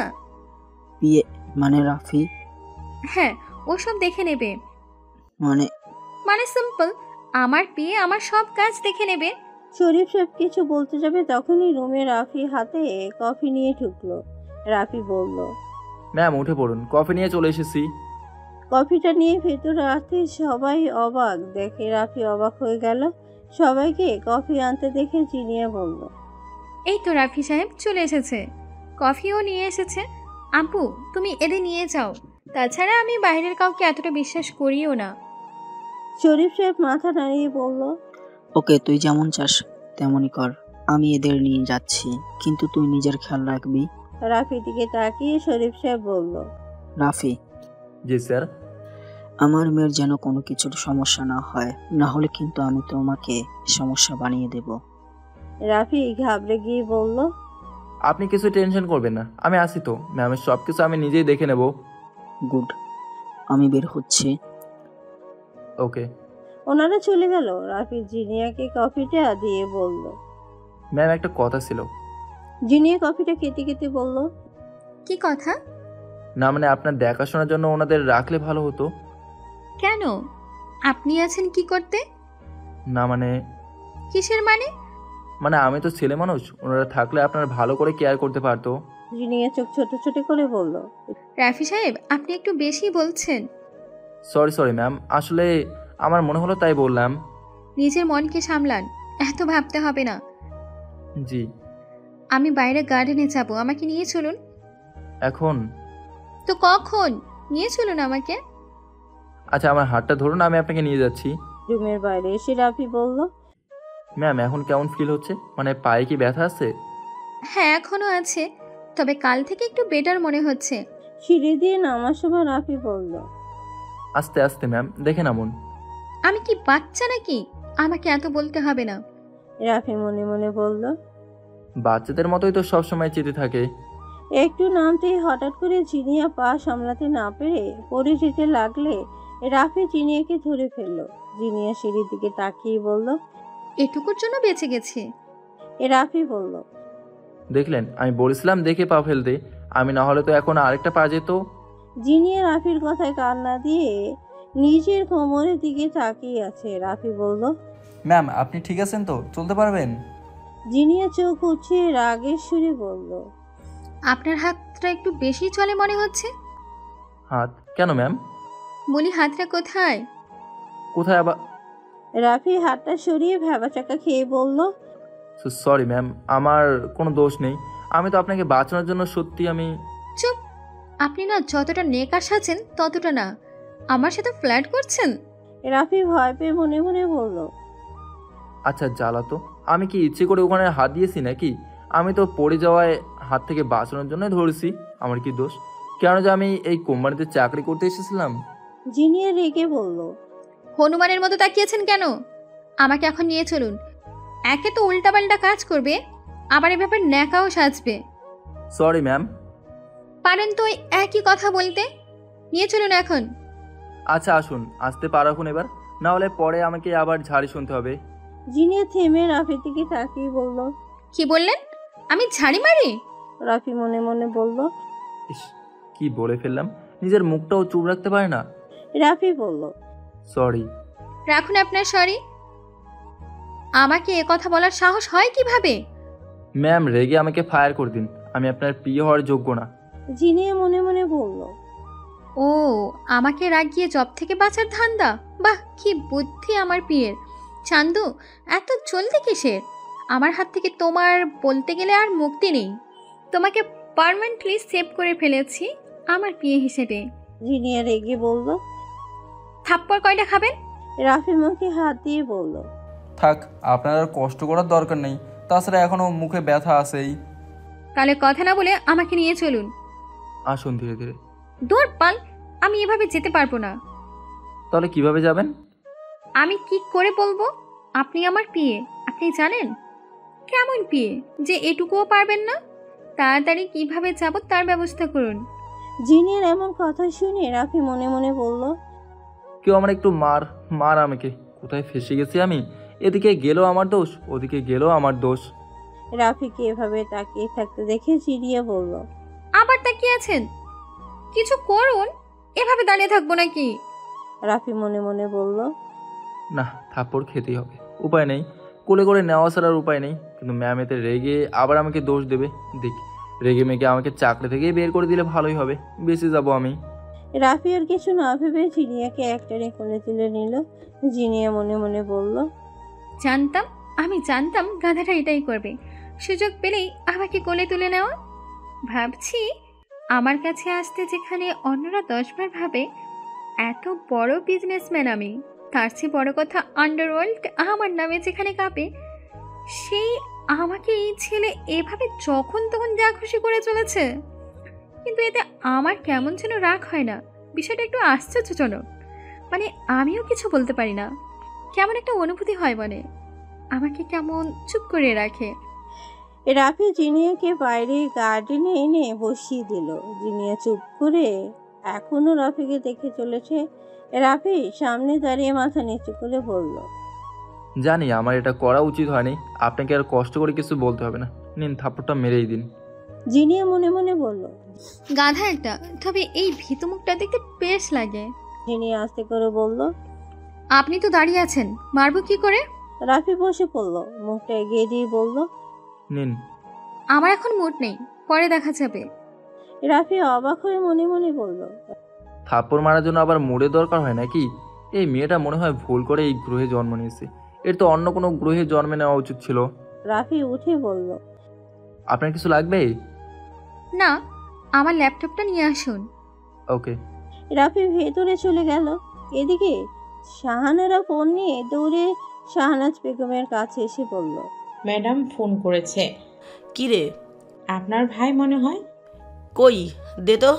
হ্যালো ভাইজান। হ্যাঁ রে, কেমন আছিস? ভালো, তুমি কেমন আছো? সে আমি ভালো আছি, তোমাদের না আসার কথা? ভালো, তুমি কেমন আছো? হ্যাঁ, সে তো আসবো। তুমি তো জানো জিনিয়ার আব্বু এখনো বাসায় আসেনি। জিনিয়াও পরশু ওখানে গেছে। জিনিয়া আসলে ওকে সাথে নিয়ে আসবো। সে আমি জানি না, তোরা কাল না হয় পরশু আমার বাসায় চলে আসবি। মেয়েটার বিয়ে আর তোরা আসবি না, আমি কিন্তু কিছুই শুনবো না। আচ্ছা, আমি তাহলে ফোন দিচ্ছি, দেখি কি বলে। আচ্ছা, রাখছি তাহলে। ওকে। শাহনাজ বেগম ফোনটা রেখে বলল, আমার হচ্ছে যত জ্বালা, সবাই খালি বিজনেস আর বিজনেস নিয়ে পড়ে থাকে। বলি ফ্যামিলি নামেও তো জিনিস আছে নাকি? কারো তো সে কথা মাথায় থাকে না। জিনিয়ার নাম্বারটা বের করে ওকে কল দিল। জিনিয়া ফোনটা রাফির পকেটে বেজে উঠতেই রাফি ফোনটা বের করে দেখলো আমু নামে সেভ করা নাম্বার। রাফি কলটা ধরতে গিয়ে ধরলো না, আবার বলল, না ধরলে ম্যাম আবার আমাকে কথা শোনাবে। তাই রাফি ফোনটা ধরে সালাম দিয়ে বলল, জি ম্যাডাম। কে? ম্যাম আমি রাফি। ও, জিনিয়ার পিএ তাই না? জি জি। তা জিনিয়া কোথায়? ম্যাম গার্ডেনে বসে আছেন, আমি দিচ্ছি। তাড়াতাড়ি দাও তো। রাফি ফোনটা নিয়ে দ্রুত জিনিয়ার কাছে এসে বলল, ম্যাম আপনার বাসা থেকে কল করেছে। জিনিয়া ল্যাপটপ থেকে মুখ উঠিয়ে বলল, কে কল করেছে? যে আপনার আম্মু ফোন করেছে। রাফির কাছ থেকে ফোনটা নিয়ে জিনিয়া বলল, হ্যাঁ মা বলো। কিরে, তোর কি অবস্থা এখন? পায়ের অবস্থা কেমন? সব কিছু ঠিকঠাক আছে, আর 2 দিন গেলেই সেরে যাবে মনে হয়। তোর মামা ফোন করেছিল। তো তোর কাছে বললাম না মার্জিয়ার বিয়ে, ফোন করে আমাকে কাল পরশু অবশ্যই যেতে বলেছে। কিন্তু আমি তো এখানে। তোর আব্বু কোথায়? লোকটাকে এতবার কল করছি, আমার কল ধরছেই না। আম্মু, আব্বু মনে হয় কোনো মিটিংয়ে আছে। সারা জীবন তো ওই মিটিং মিটিং করেই গেল। আমার সোজা কথা, তুই কাল অথবা পরশু বাসায় চলে আসবি। সে না আসুক, ওই বিজনেস নিয়ে পড়ে থাকুক, তুই বাসায় চলে আসবি কাল বা পরশু। আমি আর কোনো কথা শুনতে চাই না। কিন্তু আবার কিসের কিন্তু? বললাম না বাসায় চলে আসবে। আচ্ছা, আমি আব্বুর সঙ্গে কথা বলে জানাচ্ছি। সে কথা বলিস না, আর না বলিস আমি যেন কাল অথবা পরশু থেকে বাসায় পাই, এটাই আমার শেষ কথা। ফোনটা কেটে গেলে জিনিয়া বলল, যাক বাবা, আম্মু দেখছি রেগে আছে। না, মনে হয় বাসায় না গিয়ে কোনো উপায় নেই। জিনিয়া ফোনটা রাফির দিকে এগিয়ে দিয়ে বলল, আমাদের মনে হয় বাসায় যেতে হবে। ফোনটা নিয়ে রাফি বলল, ওকে, আমি তাহলে সব কিছু গুছিয়ে নিচ্ছি। ফোনটা ধরুন। ম্যাম, ফোন তো এমনিতেই আমার কাছে আছে, আর অফিসের ফোন আমার কাছে আছে। এটা তো আপনার পার্সোনাল ফোন, এটা আমার মনে হয় আপনার কাছে থাকাটাই ভালো হবে। জিনিয়ার আগে চোখে রাফির দিকে তাকিয়ে বলল, আপনি আমার পিয়ে না? সে তো পিয়ে, কিন্তু আবার কিসের কিন্তু? এবার কিন্তু আমার মাথা হেড হয়ে যাবে। রাফি ফোনটা নিয়ে বলল, তার কি দরকার? আপনার মাথায় হেড হলে ওই আপনার থেকে আমার সমস্যাই বেশি হবে। যাক, ভালোই বুঝতে পারছেন। যান, লাগেজ গুছিয়ে নিন। ওকে। এদিকে রাফির বন্ধু হিমেল রাফিদের বাসায় আসতেই দেখলো আঙ্কেল আন্টি বসে আছে। হিমেলকে দেখে রাফির আব্বু সিরাজ শেখ বলল, হিমেল, আসো আসো, তোমার জন্য অপেক্ষা ছিলাম। হিমেল এসে বসে বলল, কি হয়েছে আঙ্কেল, সব ঠিকঠাক আছে তো? হ্যাঁ, সব ঠিক আছে। তোমাকে ডাকলাম কিছু কথা বলতে। কি কথা আঙ্কেল? তুমি তো রাফির বন্ধু, তোমার তো সব জানার কথা। আসলে আমরা রাফির বিয়ের ব্যাপারে কথা বলছিলাম। মেয়ে দেখেছি একটা। আচ্ছা, রাফি কি কোনো মেয়েকে পছন্দ করে? আঙ্কেল, বিয়ে ঠিক করে ফেলেছেন? না, আমরা শুনেছি একটা মেয়ের কথা, ছবি দেখেছি। যদি রাফির কোনো মেয়ে পছন্দ না থাকে তাহলে ও বাসায় আসলে দেখে আসি। ও আচ্ছা। না আঙ্কেল, রফিককে কখনো কোনো মেয়ের সাথে কথা বলতে দেখেনি, ও ওসবে মাঝে নেই। সিরাজ সাহেব হেসে বলল, তাহলে তো ভালো কথা। তাহলে রাফি বাসায় আসলেই ওকে নিয়ে যাওয়া যাবে, কি বলো আয়েশার মা? হ্যাঁ, তাই ভালো হবে। বাবা হিমেল, তোমাকে কিন্তু থাকতে হবে, আর ওই হাসনাতকেও থাকতে বলো। তোমরা দুজন অবশ্যই থাকবে। সে থাকবো। তাহলে আমি আসি আন্টি এখন? হ্যাঁ, আসো। হিমেল বাসা থেকে বেরিয়ে হেসে বলল, যাক, রফিক বিয়ে তাহলে এবার হবে। খুশির খবরটা দেই বেটাকে। রাফিকে ফোন করতেই রাফি ফোনটা ধরে বলল, কিরে হিমেল? ভাই, খুশির খবর। কিরে, তুই কি বাবা হতে চলেছিস? না রে, তুই বড় হতে চলেছিস। মানে আঙ্কেল আমাকে একটু আগে ডেকেছিল, আমাকে সব বললো তুই বাসায় আসলে মেয়ে দেখতে যাবে, জলদি আয় বেটা। কি বলিস, আবার শুরু হয়েছে? বিয়ে করার কোনো প্ল্যান নেই আমার এখন। তা আঙ্কেল আন্টিকে দেখে যা বুঝলাম, তাতে এবার আর তোর বিয়ে না দিয়ে ছাড়ছে না। মানে সিরিয়াস? জলদি আয়। রাখ ফোন, টেনশনে ফেলে দিলি, রাখ এখন। রাফি ফোনটা হাতে নিয়ে বিড়বিড় করে বলল, আবার বাসা থেকে বিয়ের চাপ, কি করি এখন? না, কিছু একটা ভাবতে হবে, নাহলে বউ নামক ঘন্টা আমার গলায় ঝুলিয়ে দেবে এবার। লাগেজ গুছিয়ে রাফি বসে বসে ভেবে চলেছে কি করা যায়। এদিকে দেখতে দেখতে দুপুর গলিয়ে বিকেল হয়ে গেছে। শরীফ সাহেব অফিস থেকে এসে ফ্রেশ হয়ে নিচে এসে খালেদ সাহেবকে বলল, মামুনিকে ডাকো তো। ওকে। জিনিয়াকে রাফি ধরে আস্তে আস্তে নিচে নিয়ে আসলো। সোফায় বসে জিনিয়া বলল, আপু, মিটিং কেমন হলো? ঠিকঠাক। তোমার কি অবস্থা? আমিও ঠিকঠাক। আম্মু ফোন করেছিল, তোমার উপর রেগে আছে ওর নিয়ে।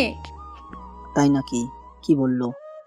মার্চের বিয়ে তো, সেখানে যেতে বলেছে।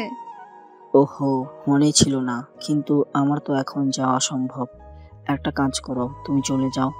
এখানে আমি সামলে নেব, চিন্তা করো না। ওকে, তাহলে ঠিক আছে। হ্যাঁ, কালকে তাহলে চলে যাও, আমি টিকিট ম্যানেজ করে দিচ্ছি। ওকে। রাতে জিনিয়া ডিনার করে ওষুধটা খাওয়ার জন্য উঠতে গেল, তবে উঠতে পারলো না। পায়ে এখনো ব্যথা আছে। টেবিলের উপর ওষুধ রাখা। জিনিয়া তারপরেও খাট থেকে নেমে আস্তে আস্তে যেতে লাগলো। টেবিলের একটু কাছে যেতেই শেষমেশ আর সামলাতে না পেরে জিনিয়ার নিচে বসে পড়লো। নিচে পড়তে জিনিয়া চেঁচিয়ে উঠলো। নিচে শরীফ সাহেব রাফির সাথে কথা বলছিল। সবাই জিনিয়ার রুম থেকে চিৎকার শুনে দৌড়ে জিনিয়ার রুমে চলে আসলো। রাফি জিনিয়াকে নিচে পড়ে থাকতে দেখে দৌড়ে এসে জিনিয়াকে বলল, ম্যাম আপনি এখানে? আপনি ঠিক আছেন? কি হয়েছে আপনার? শরীফ সাহেব বলল, মা কি হয়েছে? আর তুই এখানে কেন? কিছু লাগলে বলবি তো? বাসায় 100টা লোক, তুই কেন এখানে উঠে আসলি? রাফি জিনিয়াকে তুলে খাটে বসিয়ে দিল। জিনিয়া বলল, আব্বু কিছু হয়নি, ওষুধটা নিতে গিয়েছিলাম কিন্তু হঠাৎ করে পড়ে গেছি, তাছাড়া ঠিক আছি আমি। রাফি চিন্তিত মুখে বলল, আরে কিছু লাগলে আমাকে বলতেন, আমি তো নিচেই ছিলাম। আপনি কেন একা একা এসব করতে গেছেন? এখন যদি পায়ে আরো চোট লাগতো, নিজের খেয়াল রাখতে পারেন না? জিনিয়া রাফির দিকে তাকিয়ে মনে মনে বলল, রাফিকে এমনভাবে বলতে প্রথম দেখলাম, তাছাড়া ওর মুখে চিন্তার ছাপ। আশ্চর্যজনক বিষয় হলো আমার এত ভালো লাগছে। আমাকে এভাবে বলার সাহস কারো হয়নি আজ পর্যন্ত, কিন্তু রাফির মুখ থেকে শুনতে ভালোই লাগছে। শরীফ সাহেব আর কিছু না বলে সবাইকে বাইরে যেতে বলল। নিজেও বাইরে চলে আসলেন। রাফি জিনিয়াকে ওষুধটা খাইয়ে দিয়ে বলল, কিছু লাগলে আমাকে বলবেন, এভাবে আন্দাজে কেন কাজ করতে যান? আপনাকে এত চিন্তা করতে কে বলেছে? আমি ছোট খুকি না। আমি তো করতে চাই না, কিন্তু করতে বাধ্য। কেন? ও মা, আপনিই তো সবসময় বলেন, ভুলে গেছেন। ওই যে আমি পিয়ে, তাও আপনার। ও আচ্ছা, তা পিএ সাহেব কালকের ব্যবস্থা কি হয়েছে? সেটা নিয়েই তো স্যারের সাথে কথা বলছিলাম। সব কিছু ম্যানেজ হয়ে গেছে। কাল সকালে আমরা যাচ্ছি। Okay good. আচ্ছা আপনি শুয়ে পড়ুন, কাল সকাল সকাল বের হতে হবে। সে যাওয়া যাবে। এখন আমার মাথাটা একটু ম্যাসেজ করে দিন তো, মাথাটা খুব ধরেছে। রাফি এই কথা শুনে মনে মনে বলল, না, এবার এই কাজও আমাকে দিয়ে করাবে। আসলে যা বুঝলাম তাতে এই পি আর চাকরের বাকরের মাঝে কোনো পার্থক্যই নেই। খালি মালিক অথবা বসের কথা মতোই ওঠা আর বসা। রাফি জিনিয়াকে শুয়ে দিল। মাথার পাশে বসে জিনিয়ার মাথাটা ম্যাসেজ করতে লাগলো ভালো করে। কিছুক্ষণ পর জিনিয়া ঘুমিয়ে পড়ল। কিন্তু রাফি বুঝতে পারছে না ম্যাম ঘুমিয়ে গেছে নাকি জেগে আছে। রাফি হালকা করে ডাকলো, কিন্তু জিনিয়া সাড়া দিল না। রাফি মোবাইলটা অন করে দেখলো 11টা বেজে গেছে। জিনিয়ার মাথা থেকে হাত সরিয়ে জিনিয়ার মুখের দিকে তাকিয়ে আছে রাফি। 2 মিনিট তাকিয়ে রাফি মুচকি এসে দিল, মনে মনে বলল, কি নিষ্পাপ চেহারা, অসম্ভব মায়া এই চেহারায়। দেখো একদম বাচ্চাদের মতো লাগছে। ইচ্ছে হচ্ছে এই টসটসে গালটা টেনে দেই। এত কিউট মেয়েটা আসলে এত রাগী আর জেদি কে বলতে পারবে? এই মুখটাকে দেখে এখন বোঝাই যাবে না, মনে হচ্ছে এক ঘুমন্ত পরীর সামনে ঘুমিয়ে আছে। কিছুক্ষণ এভাবে থেকে জিনিয়ার গায়ে একটা চাদর দিয়ে এসিটা হালকা কমিয়ে রাফি লাইট অফ করে দিল। দরজাটা লাগিয়ে নিজের রুমে চলে গেল রাফি। শফিক সাহেব এসব দেখে মুচকি হেসে কি করবে যেন ভেবে চলেছে। পরের দিন সকালে রাফি বাসায় ফোন করতেই ছোট বোন ফোনটা ধরে বলল, ভাইয়া কেমন আছো? ভালো। কি করিস? স্কুলে যাওয়ার জন্য রেডি হচ্ছি। আম্মু কোথায় রে? রান্না করছে। ও শোন, আম্মুকে বলিস আমি আজ বাসায় চলে আসছি। আজকে? হ্যাঁ। আচ্ছা ঠিক আছে। রাফি ফোনটা রেখে ফ্রেশ হতে চলে গেল। এদিকে জিনিয়া নাস্তা শেষে নিজেও রেডি হয়ে নিল। একজন লোক ওদের লাগেজ গাড়িতে উঠিয়ে রেখেছে আগেই। জিনিয়া বসে বসে আপুর সাথে কথা বলছে। রাফি নিতে এসে জিনিয়াকে রেডি দেখে মনে মনে বলল, বাবা আজকে এত জলদি? ভুল দেখছি না তো? যাই হোক, উঠেছে ভালোই হয়েছে, আমাকে আর কষ্ট করতে হলো না। রাফি আসতেই জিনিয়া বলল, আপু রাফি সাহেব এসে গেছে, তাহলে আমরা আসি? হ্যাঁ, দেরি করা ঠিক হবে না। আর তুমি কিন্তু জলদি চলে আসবে, না হলে আম্মু তোমাকে কি করবে কে জানে। তোর মাকে আমি সামলে নেব, তাহলে বেরিয়ে পড়। রাফি জিনিয়াকে ধরে বাইরে নিয়ে এসে গাড়িতে বসিয়ে দিল। এরপর দুজন বেরিয়ে পড়ল। গাড়িতে বসে জিনিয়া ফোন টিপতে টিপতে হঠাৎ করে বলল, রাফি সাহেব। জি ম্যাম। কাল রাতে আপনি ওভাবে কি দেখছিলেন? কাল রাতে? রাফি চমকে উঠে মনে মনে বলল, কি ব্যাপার? কাল রাতের কথা ম্যাম কি করে জানলো? কাল রাতে তো আমি ম্যামকেই দেখছিলাম, কিন্তু ম্যাম তো ঘুমিয়ে গেছিল। তাহলে জানলো কি করে? রুমে তো আর কেউই ছিল না। কেমনি কি? এখন কি বলে? জিনিয়া রাফিকে চুপ থাকতে দেখে ফোনটা রেখে বলল, চুপ করে আছেন যে, বলুন। না না ম্যাম, কি দেখবো? আমি তো আপনার সেবাই করছিলাম আপনি ঘুমিয়ে যাওয়ার পর। হ্যাঁ, ঘুমিয়ে যাওয়ার পর কি দেখছিলেন ওভাবে? কিছু না কিছু না। আপনি ঘামছেন কেন? গরম গরম পড়ছে তো। গাড়িতে এসি চলছে। ও এসি চলছে, তাই তো। আসলে আমি একটু ঘামি, মানে এসিতেও ঘামি তাই মনে হয়। এখনো বলেননি কিন্তু। রাফি মনে মনে বলল, এসে গেছি রে, কি বলবো এখন? আর ম্যাম জানলো কি করে সেটাই তো বুঝতে পারছি না। না না, কিছু একটা বলে তো এখন ম্যামকে বুঝ দিতেই হবে, নাহলে ম্যাম আমাকে ছাড়বে না। কি হলো? চুপ করে থাকা লোক আমার কিন্তু একদম সহ্য হয় না। ম্যাম আপনাকে দেখছিলাম। জিনিয়া মনে মনে বলল, এটা কি হলো? ভেবেছিলাম কথা ঘুরিয়ে নেবে, কিন্তু এত সরাসরি বলে দিল। ধর, মজাই নিতে পারলাম না। মজা যখন নিতে পারলাম না, তখন রাগ দেখাতেই পারি। জিনিয়া রেগে বলল, আমাকে দেখছিলেন? রাফি সাহেব, ভুলে যাবেন না আমি কে আর আপনি কে। তাছাড়া আমাকে রাতের সুযোগ নিয়ে আপনি দেখছিলেন? কোন মতলবে দেখছিলেন? না না, আপনি ভুল বুঝছেন। আপনি যা ভাবছেন তা একদম না। আসলে আমি তো চলেই যাচ্ছিলাম, কিন্তু আপনাকে দেখে আর যেতে পারিনি। আসলে আমি আপনাকে দেখছিলাম এজন্য যে আপনি কিভাবে এত বড় বিজনেসম্যান হলেন। আপনাকে তো আর অন্য সময় দেখা যায় না, মানে ওভাবে। তাই একটু দেখছিলাম আর নিজেকে আপনার মতো করে তৈরি করব ভাবছিলাম। জিনিয়া মনে মনে হেসে পড়ল, বাহ, কথা তো ভালোই বানাতে পারে। তবে বেচারার মুখটা দেখার মতো, কেমন ভয় ঘেমে উঠেছে। জিনিয়া বলল, আচ্ছা তাই নাকি? হ্যাঁ সত্যি, কিন্তু ম্যাম আমি বুঝতে পারছি না যে আমি কি করে চাললাম, তাই তো? হ্যাঁ হ্যাঁ সেটাই। রাফি সাহেব, রুমে যে ক্যামেরা ছিল সেটা আপনার দেখা উচিত ছিল। ক্যামেরা? ও তাই বলি। আপনি আমার পিএ, আপনার তো এতটুকু সেন্স থাকা দরকার। সরি ম্যাম, এরপর থেকে ক্যামেরা চেক করে নেব। কি? না না কিছু না, ওই মুখ ফুসপে বেরিয়ে গেছে। জিনিয়া মনে মনে হেসে চলেছে। দেখতে দেখতে বিকেল হয়ে এসেছে। রাফি আর জিনিয়াও পৌঁছে গেছে। অবশ্য ওরা আগেই চলে এসেছে, তবে রাফির জোড়াজুড়িতে জিনিয়াকে আগেই অফিসে আসতে হলো। ওরা অফিসে আসতেই নিতু রিসিভ করে নিল দুজনকে। জিনিয়া নিজের কেবিনে এসে বসে পড়ল। পুলিশদের ডিউটি ফ্রি করে দিল রাফি। রাফি নিতুকে টাকাটা নিয়ে আসতে বলল। নিতু টাকার ব্যাগ আর চেকটা এনে রাফির কাছে দিল। রাফি জিনিয়ার সামনে রাখলো, বলল, ম্যাম এই যে টাকার চেক। জিনিয়া রেগে বলল, রাফি সাহেব, আপনি এসবের জন্য আমাকে এখন অফিসে নিয়ে আসলেন? মাফ করবেন ম্যাম, কিন্তু এটা আমাকে চিন্তায় ফেলে রাখছে, শান্তি মতো থাকতে দিচ্ছে না। বারবার মনে হয় কিছু হয়ে গেল না তো। আর এই টাকার কিছু হলে তো আমাকে বেচেও এই টাকা আমি শোধ করতে পারবো না।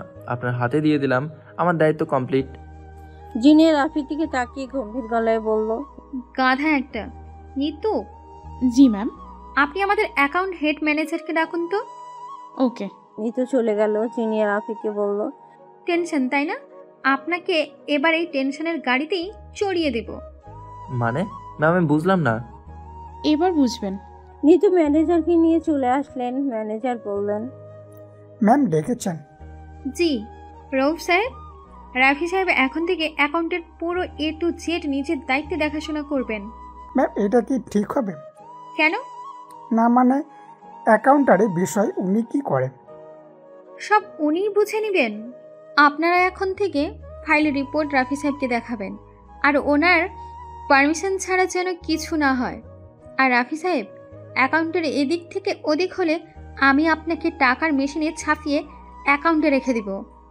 রৌফ সাহেব এক প্রকার মনে মনে রাগ হলেন। এমন মনে হচ্ছে যেন রাফিকে এই পাওয়ার দেওয়ার জন্য উনি একদম খুশি না। তবে কিছু না বুঝতে দিয়ে উনি চলে গেলেন। রাফি অবাক হয়ে তাকিয়ে আছেন। জিনিয়া কলম নাড়াতে নাড়াতে বলল, কাজে লেগে পড়ুন তাহলে। ম্যাম এটা ঠিক না। ঠিক না ভুল সেটা আপনার কাছ থেকে শুনতে হবে নাকি?